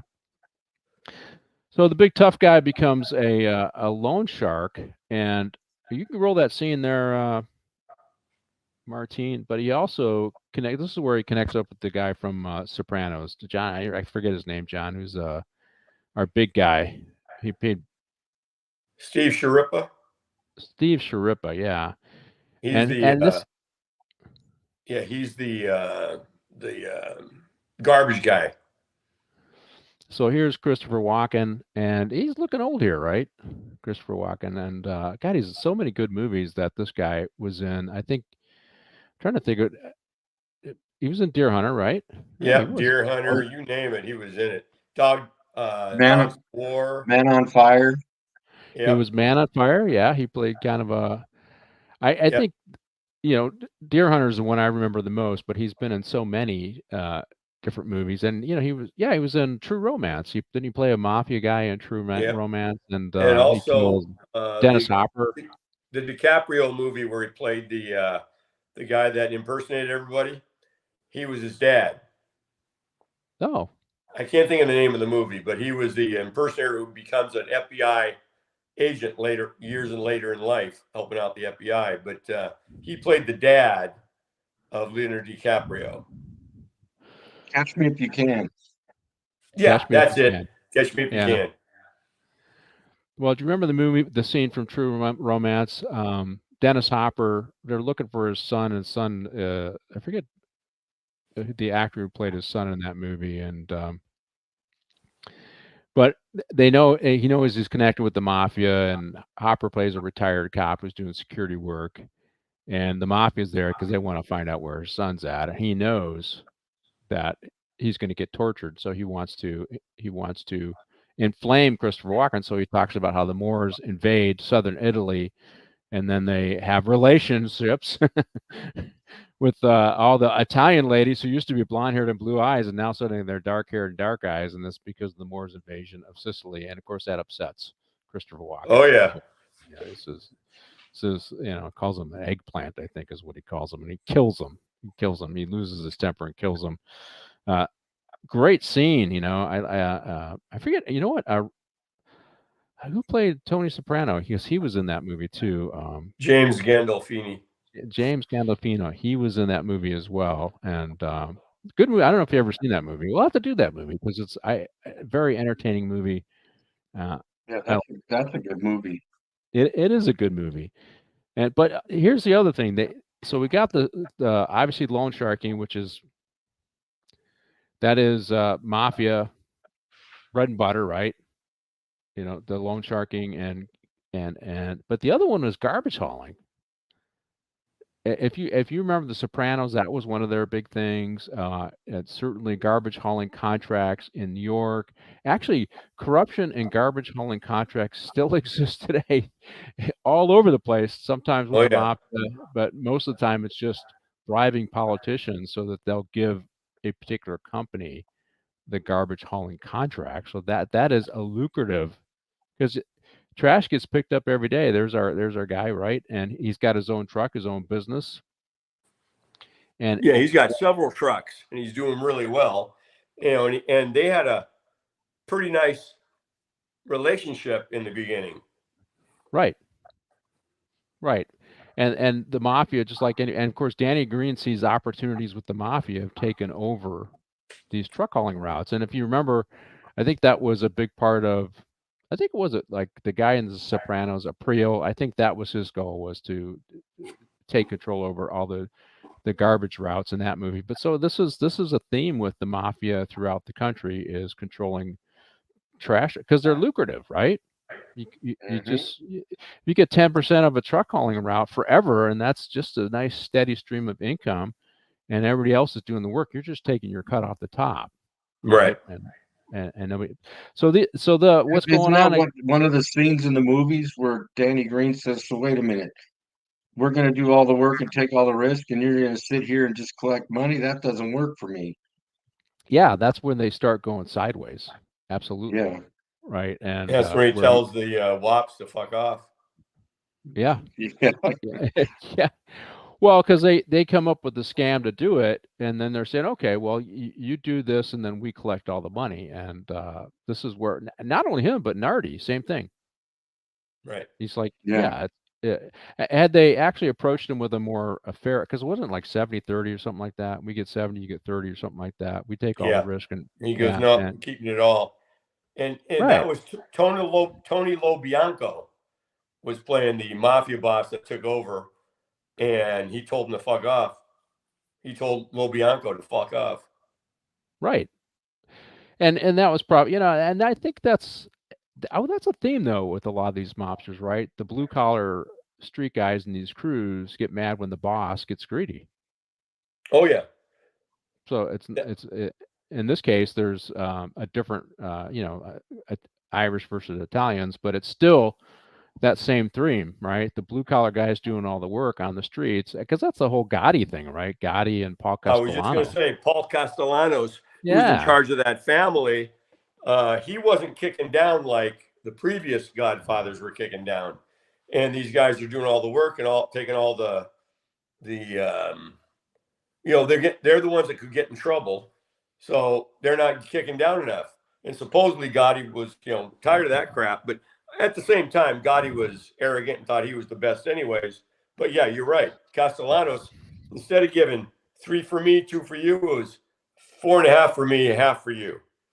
yeah. If So they hadn't been so greedy, maybe this war wouldn't have happened, right? exactly. And I think Werewolf makes a good comment here. Sanitation and construction are those two trades that the mafia sneaks into, right? Those are some of their bread and butters when they get into unions, stuff like that. Yes. Thank you, Werewolf. You're right. Sanitation and construction. And you see that in the New York mafias, particularly with construction, right? And Oh yeah. I think we did a movie on the Westies. Maybe I haven't done one yet. I'll have to look back and see if we did it. And that was, the battle with the Westies and the Italian mob, the Irish mob and the Italian mob, was they were going to build some big Javits Center in New York, and the Italians wanted in, and the Irish were in the way because it was in Hell's Kitchen, and that caused a lot of that conflict. And so, same themes. It's greed that creates the conflict. I guess it's not unusual, but when you have greed and no rules, like with the mafia, no real moves, that's why you end up with this violence. Right, Scott? That's the same with gangsters, though, right? Yeah. That 90s, all early about 2000s, money. it was fighting All over about money. turf. It wasn't pride in the neighborhood for these dope dealers, right? It was just Who had controlling the the drug most trade. lucrative street? Who had the most lucrative street? I can make more money on this street. Why? Well, so I'm going to force the people that are already there out. And if I have to shoot them or whatever, that's what's going to happen. And not any different than we see with the Italian mobs, and the conflict between Italians and the Irish, and different Italian factions, and the same thing with street gangs in Los Angeles, right? Greed is driving the violence, right? Yep. Yeah. So okay, let's go turning on friends, and this is, eventually Danny ends up turning on his friends. I think one of them is, he thinks one of the guys is talking to the big tech and big pharma that's true. are the new mafia. Well, Ain't yeah, that and they're partnered with politicians, as the mobsters of old are these days, right? And yeah, anybody want to comment on that? Yeah. Yeah, Well, that's absolutely true. Politicians today are the new mafia. And they're in charge of pharma. They're the ones that keep getting the money from pharma and giving to pharma. Yeah. Well, I think it's the big tech stuff that's been exposed. It's one of the more interesting ones, and I don't know if people put this one together. Is so the lawyer who was working for the FBI, he was a counsel for the FBI, was given the dossier, the Steele dossier, right? And he got the whole investigation going even before Trump was elected. So, and that started. And when he left office, he went to work for Twitter. And then, as bad stuff coming out, he was counseling Twitter to suppress certain things. Yep. So werewolf, you're right. Big tech and the politicians, it's, and they caught him in it. And here's the interesting thing. I think somebody filed a lawsuit and went to the Supreme Court, and the Supreme Court says, yes, government influencing big tech, or, people like Twitter and Facebook, that is censorship. Because what they were doing is they would call up and say, well, this is a violation of rules. You can't do this. You can't do that. You need to do this. And then Baker, who's actually working for Twitter, said, oh, yeah, you're right. We need to do this and do that, which, a receptive audience. And they got called out for that is government censorship. You telling them what they should or shouldn't put on, even if it's in their criteria, that is government censorship. You need to stay out of it and let them enforce their own rules, which was interesting. And now we had, what's his name for Facebook, Zuckerberg, admit that they did censor stuff, and they're still doing it. And they're still doing it. Maybe, yeah. And we got what's his name? Elon Musk is the only one who's really not censoring it, because there is stuff out of there. I'm going, oh my God, he let this on. And I'm not talking about stuff I agree with. I'm talking about some far left crazy stuff is also on Twitter these days, but he's letting it go. They don't censor that. If it's far left crazy stuff, they don't censor that. Yeah, the other platforms don't. Elon Musk, what he did is he put community notes in where people can put a note. No, here's the truth, and then you can source it and show what the truth is, right? So there is some. Let's see. I just think of the benefits is how to find out who did it. Yep. Yeah. Pat, weren't we in a meeting once where some executive for Metro said we're not going to cloud the issue with facts? Yep. Oh yeah. Yep. Well, as I remember correctly, they said, somebody said to me, he said to me, well, why do you keep throwing out all these facts? That's what they said directly to me.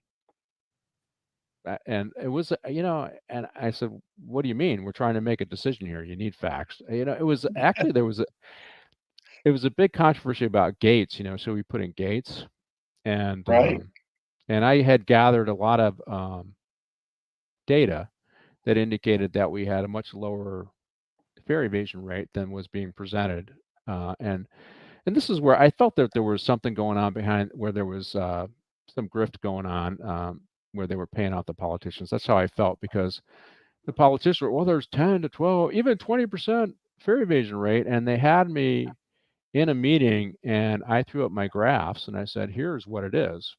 And they said, well, I go down to the red line every day at Union Station. I see all these people pass and they don't pay. And I'm thinking to myself, God, do I make them look stupid, or what do I do here? Right. And I decided to make them look stupid. I said, well, you guys know how much prepaid media you guys sell, right? Your guys aware that 40% of your passengers have prepaid media, which means 40% of them are going to walk through there and not go to the ticket vending machines because they've already paid for their fare.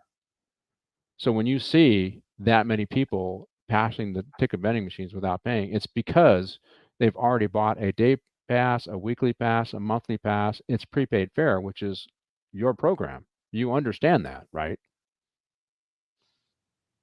That's when they stopped fucking with Pat Jordan publicly. Everything was done behind closed doors after that. So it was, yeah, and they were just trying to build this notion. So why do you complicate things with facts? That was one time, Scott, but yeah, there were a few times they hated when I threw out facts, because I wasn't just going lying. I got visited by a couple politicians' aides after that, and they said to me, how come you're standing in the way of Gates? Because it was like $100 million contract, right? And that they were trying to sell. And I said, because you're saying that we're not doing our job, and that's why we got to put in Gates. I showed you that we did do our job. You stop saying we're not doing our job, and I'll support your Gates. It's just another security measure for me, so I'm all for it. But if you're going to tell me I got to get rid of 100 people to fund your Gates because we're not doing our job, I'm not going to do that. Exactly. I'm not going to lay down, and I have the data to show it, and yeah, and anyway, still don't work. I know. Even after they, we talked about it, and even after they implemented it, they finally started bringing me in the meetings to fix them, and we started fixing them, and I didn't last much longer after that. But yeah, it was, I could never prove that somebody was taking payoffs, but I always suspected that was what was going on. The And, whole place is it's a money pit. It's ridiculous. yeah, The, it's the employee union, the security union, Yeah. security itself.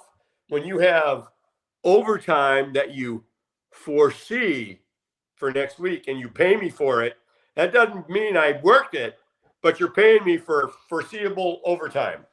What the Yeah, fuck is that? I think they just hated having us in there because we were tight Because we were operation. logical and honest. Yeah, we were tight operation. That's the kicker. We were honest. Yeah, that's all right. Let's roll. I think that we just did the Lone Sarking stream and Sonya and trash hauling. Let's turning on friends. We just now one of his friends is talking to the rumor is he's talking to the government, right? He's an informant, and Danny Green ends up killing him. Well, he had he to. told him never to gamble again.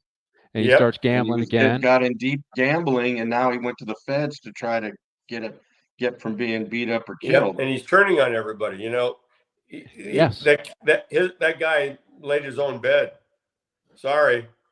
So so here he is. He gets the word, he gets the information, and he ends up turning on his friend. And ultimately, he ends up selling like he becomes close friends with the trash hauling guy, right? They become barbecues, whatnot, and he ends up turning on him too. And yes and no.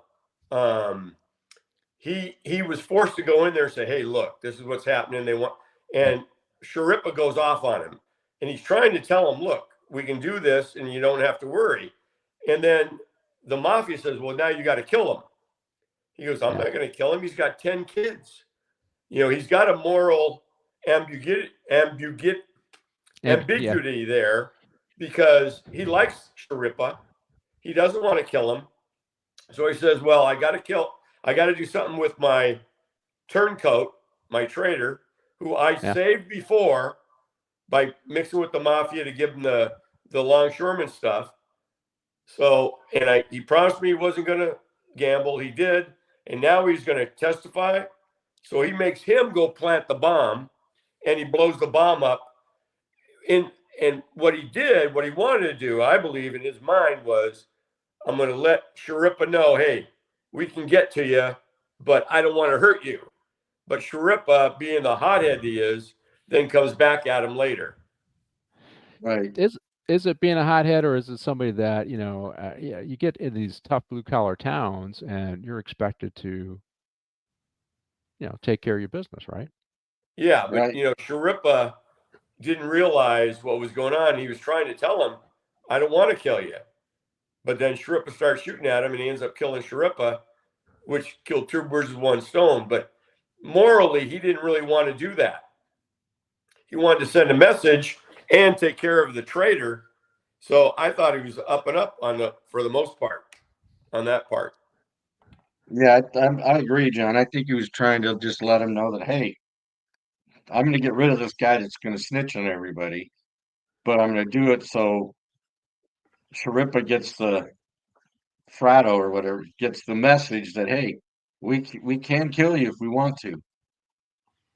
But he took it he went a different direction after that.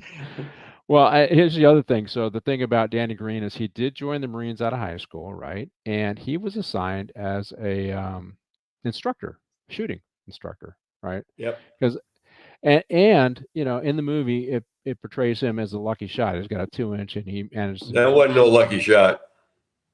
Well, in ways it is. I mean, even if you're a really an instructor, that's a pretty damn good shot. Yeah, everybody's moving, and you're able to get that. And I mean, you're shooting in a particular direction, and he ends up getting a headshot on a guy. That actually that was true life. That was fairly consistent with what went down. Although how it went down in true life is a little different.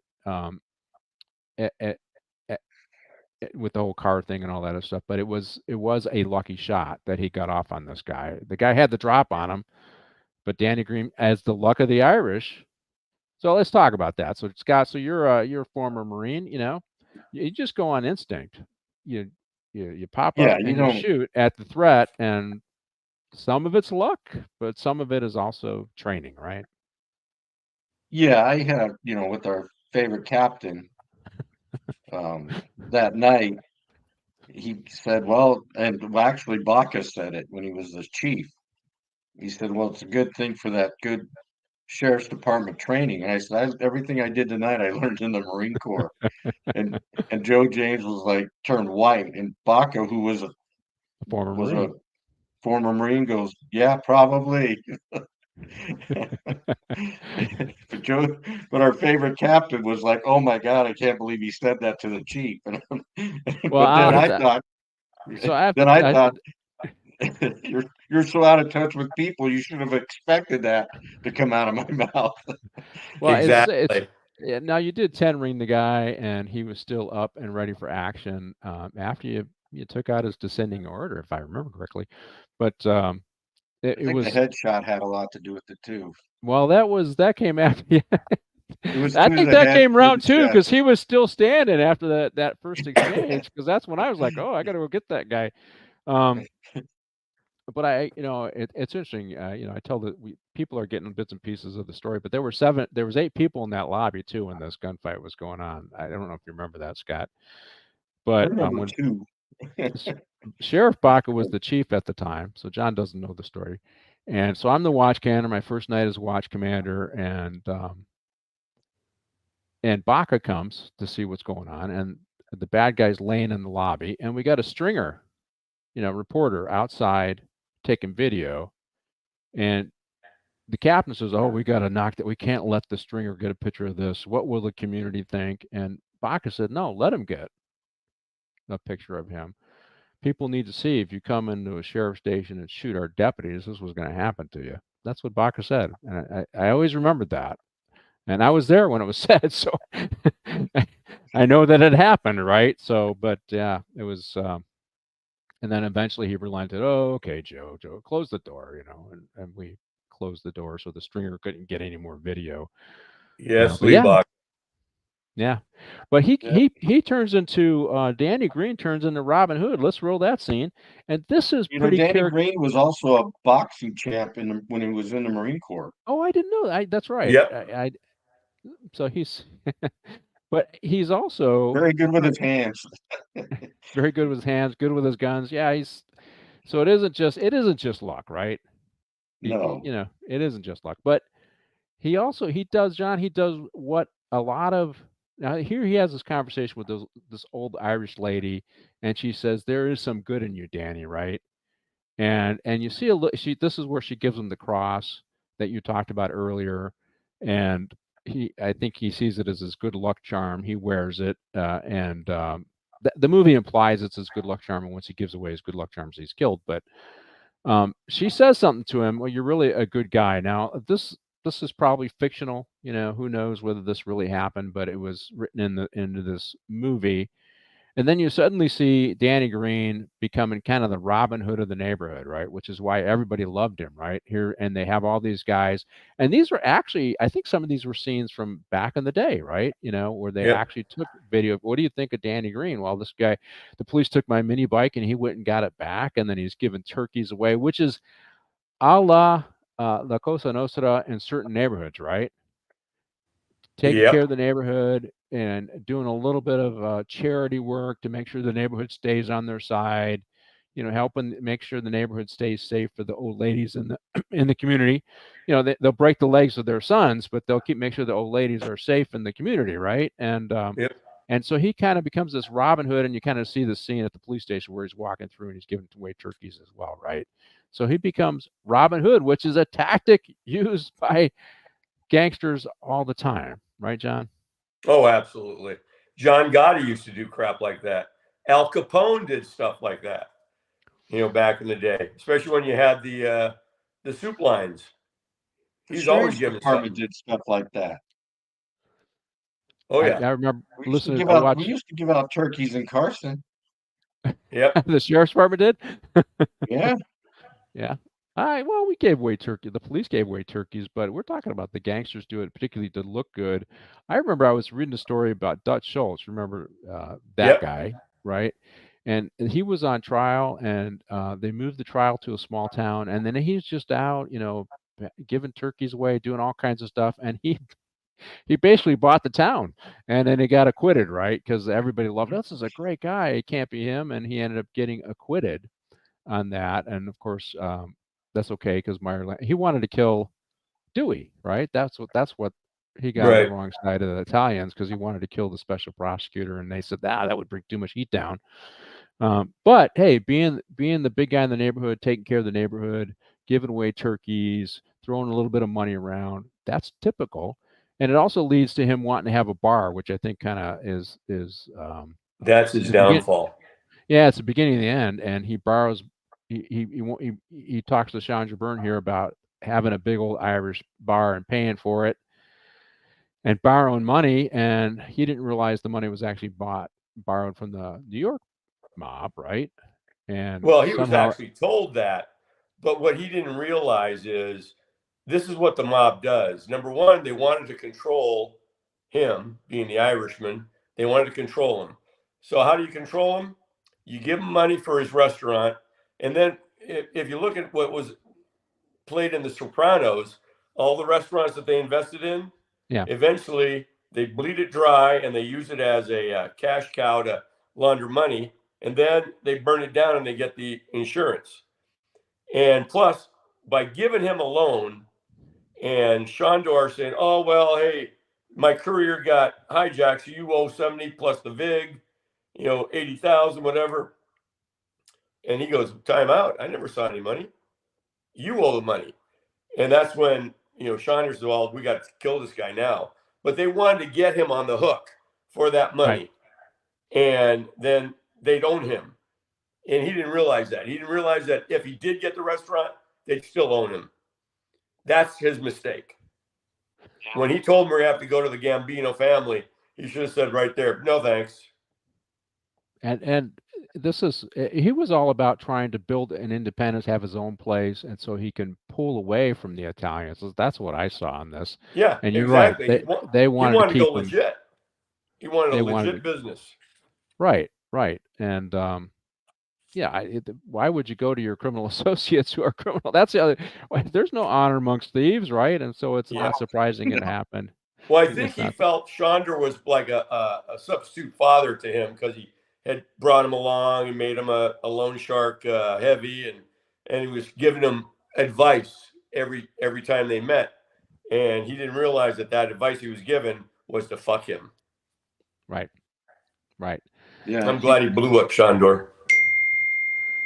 So Scott, the one thing I liked about the movie is how they brought in, the actual footage from that time. Yes, that was when they're cool. talking about Shandor's being blown up and they're interviewing, I don't know, the police chief at the time or some muckety muck for the police department. And he's like, "Well, we found his leg over up against the fence over there. We found part of a shoe over here." And that was true. That was. But it's not unusual. Even our gangsters today, they make a loan to a street gang. Okay, here's a kilo. Now you owe me this much after you sell it, right? And if they don't sell that, then now they're hooked, right? They're into them, right? That scam still goes on. Doesn't matter who the culprits are. Doesn't matter the business. It's about keeping your franchise tied to you, right? Right. But I love what he tells Shandor is, whoa, wait a minute. Why am I on the line for the money? It was you went to them. It was your courier. He gets caught, and now you're saying I own the money. I never saw the money. I never touched it. I'm not. That's your problem, not mine. And in the movie, he does pay back because he knows what that means if he doesn't pay back to the mob, and that it is going to come on him. But then that's when he says he does the hit on the Irishman because he knows he can't control the Irishman, right? Right. I think he's thinking he's a dumb potato eater. He's going to get him, but that ain't. Our guy Danny Green, who reads the classics, I guess, ain't going for any of that.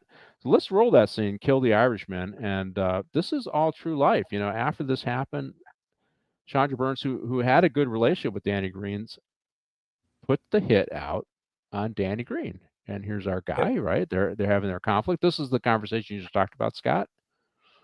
And so the guy took the money, bought cocaine with it, figured he was going to flip it, the guy that was supposed to bring the money. And then he gets ripped off, and all of it's gone. And Sandra's explaining it to him. So now you're on the hook, and you're right. He pushes back because I wasn't involved in that. I asked you for money, you didn't give it to me, so I'm not. You know what I mean? So Exactly. It was your courier. Yeah. You're taking the hit, not me. exactly. And So we don't that- even that- know. that- We don't There even know if was it no was truly a honor among ripoff. thieves. Yeah, Yep. we don't even know if it was truly ripped off. We just know that's what Burns is saying, right? Yep, Right. exactly. I think Burns took the money and ran, and that was his excuse. And because he's got to put it on, he's going to put it on Danny, and the mob's going to come after Danny, not him. He pocketed Right. that 70,000. Right. Yeah. Well, No morals, no ethics. Yeah. Well, that's what did you think was going to happen with these guys, right? Also, it goes right back to what I talked about, greed, right? Right. Their greed takes over common sense, and common sense would be to be fair about it. Keep Danny as an ally, let him make. I'd rather have 10% of something than 100% of nothing, right? And that's, I think, the mistake they make. No accountability in the mob. You're right. That's exactly right. No accountability in the mob. Thank you, Werewolf.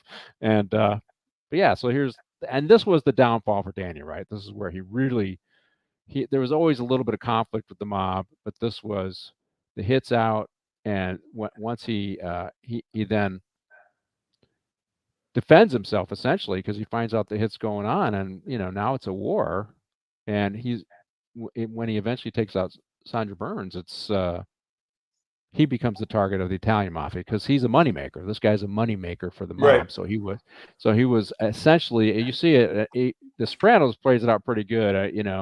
If you're a moneymaker, they give you a lot of leeway for your transgressions, right? And you see that in the Sopranos a lot, and you see it here. He's valuable, so no, you can't touch him, right? You can't hurt him. We'll tolerate some stuff with him because he makes money. And I think you saw that in the movie Casino, right? With Tony the aunt, they said, "Hey, Tony, leave Rothstein alone. Leave our guy who runs. He's printing money for us. Leave him alone." And that's why he was eventually killed, because he didn't leave him alone, right? He ended up sleeping with his wife and doing that kind of stuff. So you see this. The guys in charge in the mafia says, "Don't kill your goose. Laying Exactly. the golden eggs. Let's let that goose keep laying the golden eggs. Your pride is secondary. All those things are secondary. As long as the money's coming in, leave that alone." And that's why he really got it, because they tolerated his whole argument over trash truck stuff. They tolerated that stuff, but they're not going to tolerate when you take out one of their big money earners, right, John? Yep, exactly. And of course, his buddy tells him what's going on. So now he knows he's got to hit Shandor. That'd be a little insulting if it was only 25. I wrote down on my only notes. 25? 25. Yeah, I know. I wrote down on my notes, Scott's killing of Sandra Burns, pieces all over the place. So you're right, Scott. That's exactly what. Talk about what are that PIO training? They didn't have any PIO training back in Cleveland. Where they when they're interviewing the guy, he goes, "Yeah, we found a leg over there in the fence." And he's like, "Oh my god!" It's all actual footage from. Exactly. I know. That's That's amazing. Interviewing him. That was the best part. And so that's for the audience, that's where cops can be cops. Yes. Yep.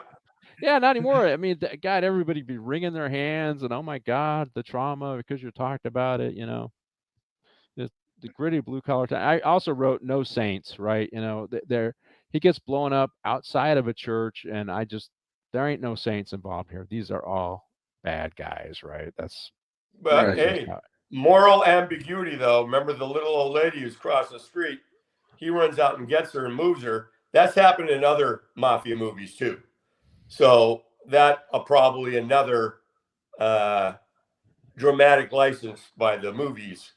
But he really only went after people that went after him. Yeah. He didn't like collateral damage.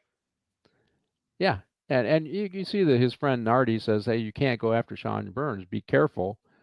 And and of course this is where they're trying to get him on multiple times and they can't get him. And the first one was when his friends tried to shoot him, right? And he Right. survived that. I think they had a sniper scene where they tried to snipe him, and he survives that. I mean, like, the guy's got a long rifle and he can't hit him. He's doing push-ups in the park. I mean, you got to question that contract. Who'd they hire? I mean, it wasn't that. Here you see, this is the opening scene they're showing again where the car blows up and he rolls out and he survives. And you can't get me. I'm Danny Green. Is kind of the whole thing. And here's his buddy. It's interesting because so Danny, they blow up his car, and John Nardi comes to his aid, and we're going to see the reverse happen, but Nardi's going to get taken out, right? So they decided they're going to partner up and go against these guys and take out the leadership. But yeah, here's the first one. There's the car. There's this car. Yeah. Hey, if you got show that picture again, Martine, of the true life picture of the death scene when Danny Green was killed. There it is, right there. See that? So this is real stuff. This was happening, and it was 30 plus bombing in a 3-month period. That is unheard of. Well, it is. It happened in Cleveland, only Cleveland, I guess. But that would be unheard of today. Something like that happened. Well, let me tell you about Cleveland. They have a lot of bombs there. The Cleveland Browns suck. The worst team in the league. Did you say bombs or bombs? Watson, they gave him $240 million guaranteed, and now he's out for the rest of the year, and he hasn't done shit in 3 years. Who is that whole city's a bomb. Wait, who did they pay $240 million? I was just going to say that. Deshaun Watson, the quarterback. Guaranteed $240 million. He hasn't even played full season in 3 years. Yeah, and he won't play the rest of the year, and he'll probably never play again with his Achilles injury. And he was the one who had like 36. 36 felony counts against him that he had to pay women off to stay out of prison. Bye, Felicia. I'm out of here. I've got too many injuries. Cleveland's a bomb, giant bomb. It's a bomb. They all just took a dump. Yeah. I know. I'm glad football season's going, but mostly college football. That's what I prefer. I do watch the pros, but college is good, and I enjoy that way better. I have to say, Andrew Luck, that good quarterback, he stopped, right? He stopped playing just a couple. He only had a few years in the league, and he said, "You know what? I got my millions. I'm out of here." Well, his injuries were just he didn't want to ruin his body. He had the lacerated kidneys and liver. Yeah, he didn't want to keep going. Smart kid. But that's the kid went to Stanford. He's got a brain. He can make millions doing something else. He said, "Fuck this, I'm done." Why? He's got millions. All he has to do is just invest it and let it keep growing. Right. Exactly. He could get to be the daddy that spoils the kids, right? And then the grandkids eventually. So the war starts, and obviously they try to kill him, and it's the F the Italians is my next scene. Now let's roll that scene. And Danny Green is like, "Okay, you guys, it's on now. I'm gonna take out my enemies and F you guys. I don't care what you guys think. You know where I'm at. Come and get me, right?" And I believe this is after this. Because who's going to take over Chandra's business after this? I think this is when they blow up his house, right? Yeah. He's at the Italians, and they're negotiating. This is where the big explosion is, John, that you talked about earlier, where he starts swearing at this guy here, and it does. Could you imagine being Nardi at the scene? So you're connected with these guys. You've been working with these guys for a year. And you like Danny, but he ain't Italian. And this explosion happens, and you're brokering this meeting, and the explosion happens. Just imagine being. What is that guy? Okay, now how do I deal with this? Yeah, that's when he decided we got to take them all over, because he knew he'd be a target. Yeah, he knows because of his close affiliation with them. He's got it. He's gonna be asked to take out. Because it's always your best friend, your friend that takes you out, right? In the mafia. They're going to make him do it, right? That's what's coming, right? Eventually, they're going to make him do it, and this is the argument that we talked about. I think about all of it actually. I'm going to do all the work, and you guys are going to take 70%. Whatever. What is this? and this is where Right. the F the Italians, and this probably sealed his fate more than anything else. What do you think? Oh, Yeah. absolutely. Yeah, when he's And- calling them dirty wops and Yeah. and I ain't giving you shit, basically, is what he's Yeah, telling he got them. tired of it. Good for him. But yeah, but they started killing people off, and he was doing good. And Lo Bianco there, who's playing the mobster head, he had to go to New York to talk to Fat Tony Salerno to get the right killer for this.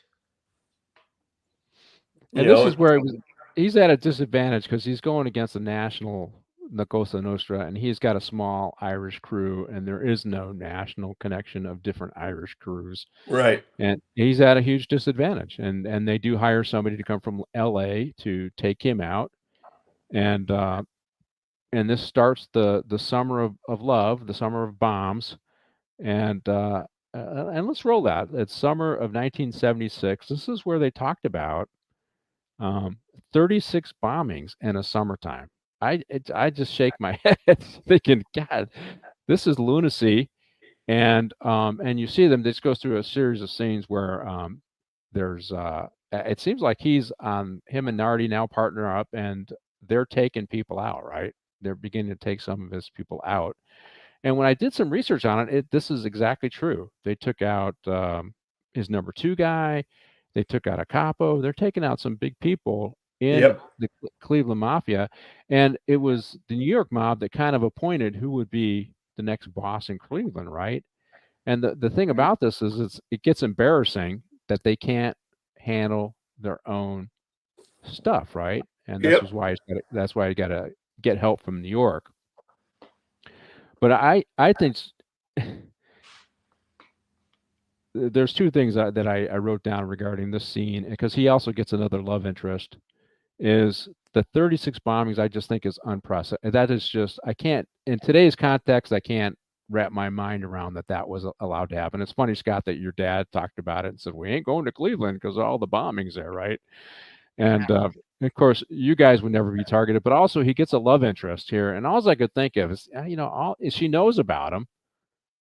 And, the girls just love the bad boys, right? Because that's what he is at this point. He's a bad boy. It's on the front page, and the girls just love the bad boys. Oh, yeah, you're right, Martin. Pablo Escobar was using bombings a lot in Colombia, but we are talking the States in the 60s or 70s. Well, think about the 20s and 30s when you had Murder Incorporated and all that. You had maybe 2 or 3 bombings. Everybody else was just shot and buried and garroted. I mean, it was unheard of. Yeah, I mean, I didn't look to see if there were innocent victims along with this stuff, these bombings, because that's the downside of bombings, is you could always potentially have an innocent victim. Right. And I guess it's the other thing is the bombings became more sophisticated. The bomb that ended up taking out Danny Green, they actually talked a shape charge, Scott. So let's just talk a little bit about that.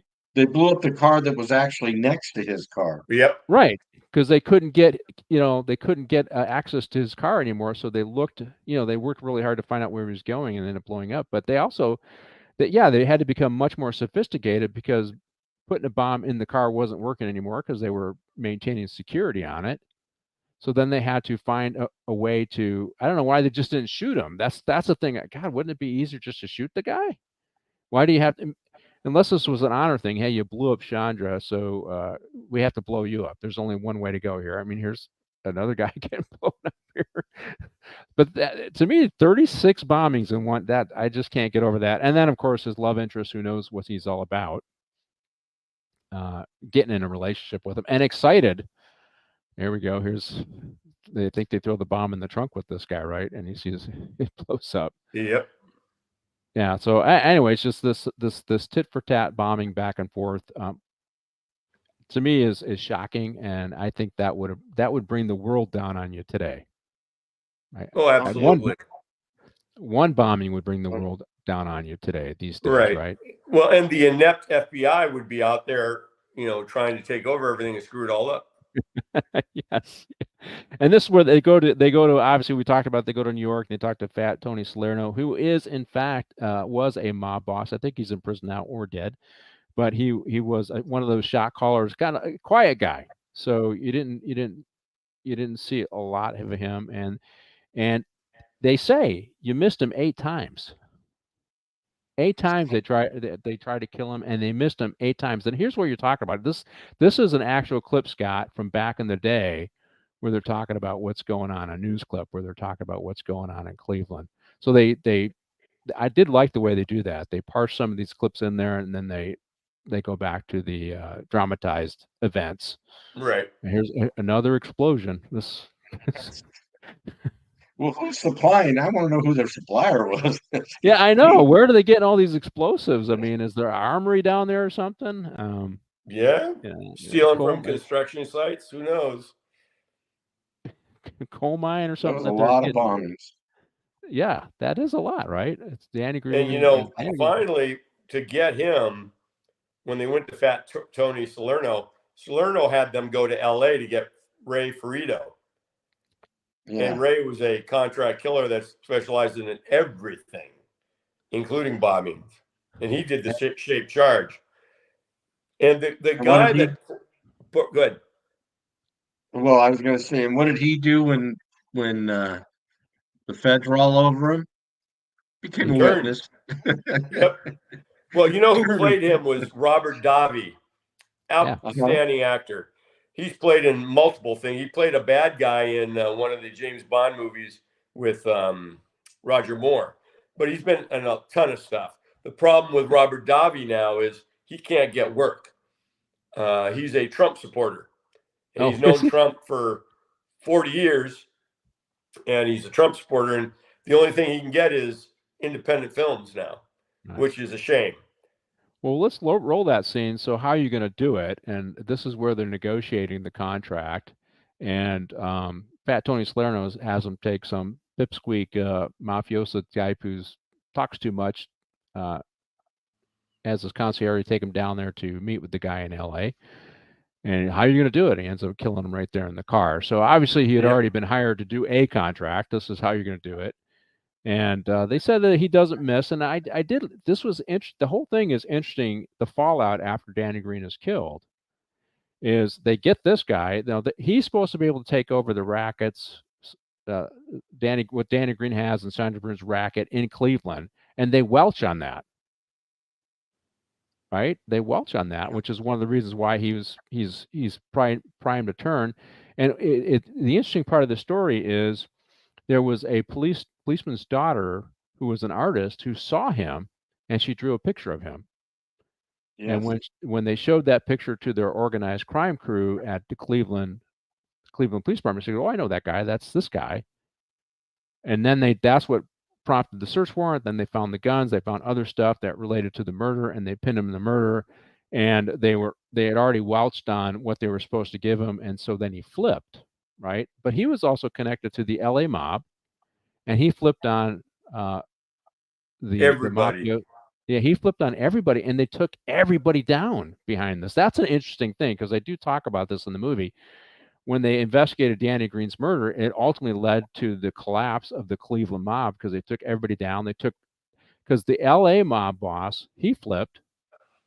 I can't remember his first name, Frantino, whatever, and he flipped. And him and the assassin were buddies, but he also flipped. And then they took down a bunch of New York guys. They took a bunch of Midwest guys down, and just took down a whole bunch of folks. Because of this Danny Green situation, that opened the door, and that's it. When you start doing all these bombings, the feds will, ding in Washington. They'll go, "Oh, what's all those explosions? I think we got to go over there and do something today, right?" And so they focused on it. But I think the other thing, and we'll roll this scene right after this scene is, and it per the newspaper article, it's true as well. They don't just take out Danny. They take out his crew. He's got loyalty in the neighborhood. They don't want any other Danny Greens popping up. And so in addition to getting Danny Green, they take out his crew. And they start with Nardi right here. They're going to take out him in this scene here pretty soon. But they do the coup de grace on all of Danny's crew, and then get Danny. Yep. But in the end, he kind of gets his revenge because the feds end up taking down the whole Cleveland mob and a whole bunch of other people associated with them. So here's Nardi going, and this is all true story. Nardi was taken out with an explosion. Yep. So there's Danny Green. You're going to see the explosion. He's going to run back to his friend. That's the other thing. Even though he turned on some of his friends, those that stayed loyal to him, like there was one scene where they tried to flip a guy of Danny's crew, and when Danny and that guy realized what was going on, he killed the guy that tried to flip him. You remember that scene? And it was it's like the guy that wore the leather jacket all the time. He ended up killing him, and Macumber. right. And it was funny. He never told Green, and Green asked him later about it. He goes, "Yeah, and they hugged, because, hey, I know I can trust you." But they end up having to take him out too, because he has this tight crew of people that support him. There's Nardi getting taken out. Somehow, I think this is dramatization. I have a feeling he'd be bits and pieces. It definitely. I doubt he was able to even speak. Yeah, and I doubt Danny even stuck around for this, but they're portraying a character here. But I given what's going on, I have a feeling he would probably been in pieces. So yeah, and of course got good staging the fire in the background. So we're gonna go get me up. We're gonna go get him, right? So I don't know. I have to think Nardi. He knew that he couldn't win, but if he was going to lose, he's going to go down in flames. Because I can't believe when he's partnered with Danny Green that he thinks he's going to actually beat his bosses, right? Yeah, I don't. That's a lose situation for him. It's already tied in way too deep with Danny Green to think that he's not going to be taken out like Danny Green. But he also knows that Cleveland can't go to New York. They can go to Detroit. They can go to other places to find talent to help do this. Danny Green has limited scope and, just doesn't have that kind of support, right? So Right. He had to think, if I'm going to do this, I might as well go strong, see what maybe I can get enough time in New York just will negotiate with me. But, that's kind of an affront to them when you take out their boss, the guy that they select, right? And Right. so I don't know. I would have thought it's just going to roll. Go ahead and roll with the next scene, Martine. And this one is taking out his crew. And, I enjoyed that. Like one of the guys in his crew he said he's the former boxer. I had to look him up, and he plays in some of those English movies. I don't know if you've seen him. He's a big time English actor. He's been in Yeah, a lot of English. I don't have that one. You don't have that one? You don't have the final scene? Let's see. Taking out his. What we have is Are You Him? Are You That is Him? Oh, I'm sorry. All right. He takes out his crew. Yeah, let's go with the kids. Here it is, right here. But yeah, the English actor, he was also a soccer player. I didn't know that. I looked him up. Yeah, Vinny Vella? Vinny Jones. Vinny Jones, yeah. Vinny Jones was a soccer player in England. Yep.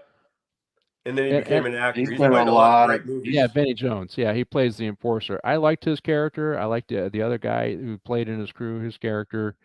And they do take these guys out. Not necessarily how you see in the movie, but they get taken out and they just kind of disappear. But and here's the symbolic scene, John, that you're talking about. Some of those scenes were taken from old news broadcasts. Yeah, we did talk about that, Kings. I thought the fact that they placed them into the movie was great. And the one that we talked about got most of our attention is when the police captain or whatever is talking about giving a press statement. Yeah, we found pieces of Sandra over here, over there. Today that would be a no-no. You would get fired. You'd be working early morning shift somewhere. Like if you did something that stupid on TV, everybody would be living the drama. And here he is, John. You're talking about. He actually gives away his cross to the little kids who are looking up to him. And I think he makes a comment, don't look up. You don't want to be like me, to the kid, right? And it's kind of like the old James Cagney movie. Remember the James Cagney movie where the kids looked up to him and the priest comes in and Pat O'Brien comes in and says, hey, man, I need you to go kicking and screaming to the chair so these kids don't look up to you. Remember that scene, that old movie? Yes, angels with dirty faces. I think it was. Yeah, exactly. That's it. Thank you, Martine. And so it's kind of a throwback to that scene here. You don't want to be like me. And then here's our bad guy watching. Robert Davi. And maybe there's some lady there taking who's getting his picture of his face and is going to draw that picture and lead to the downfall of the mob there. But yeah, so they park a car next to him. And it's funny, he was watching his car. He saw the car parked there. He didn't think of it. And he gets taken out. So good movie though. I enjoyed this movie. Excellent movie. Yeah, excellent movie. And the way sometimes true stories, they don't quite get it right, but they made this movie very entertaining. Of course, 36 Bombings helps, helps with the drama. Yeah. Blowing up a house. You have a lot to work. You have a lot to work with. Yeah, there's a lot to work with. But very interesting time in Cleveland's history. If they could only get a football team, then they'd be back on the map, right? This is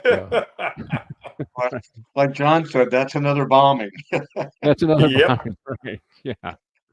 Hey, well, thanks for joining me on this show. Yeah, you see, they do in the end, they talk a little bit about how the Cleveland mob ends up getting taken out because here he is. He didn't get his deal. There's the actor Tony LoBianco. There's the real picture of him. Yep.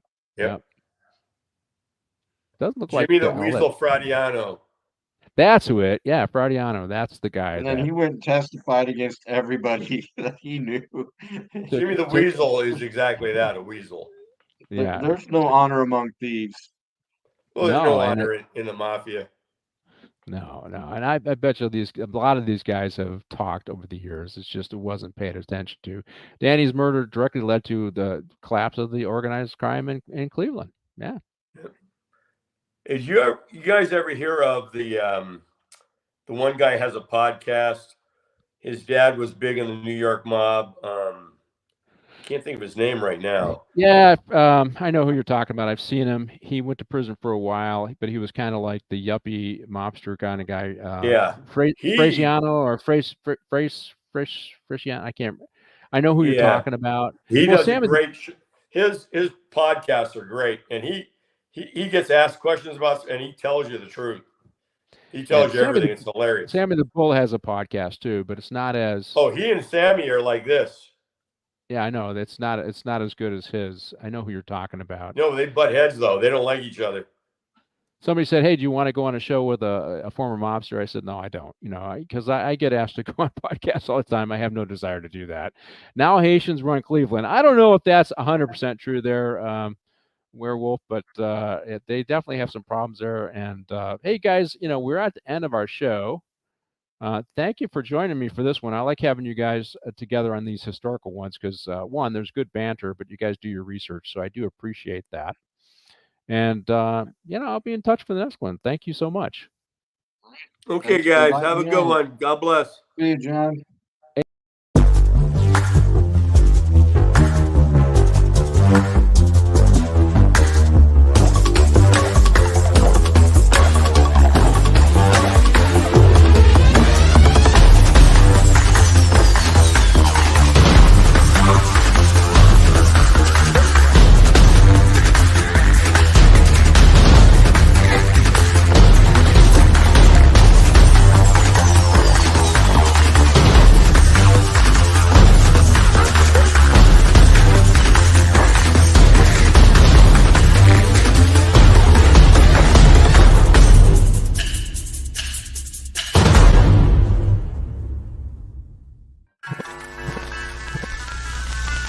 Y'all come back now, you hear?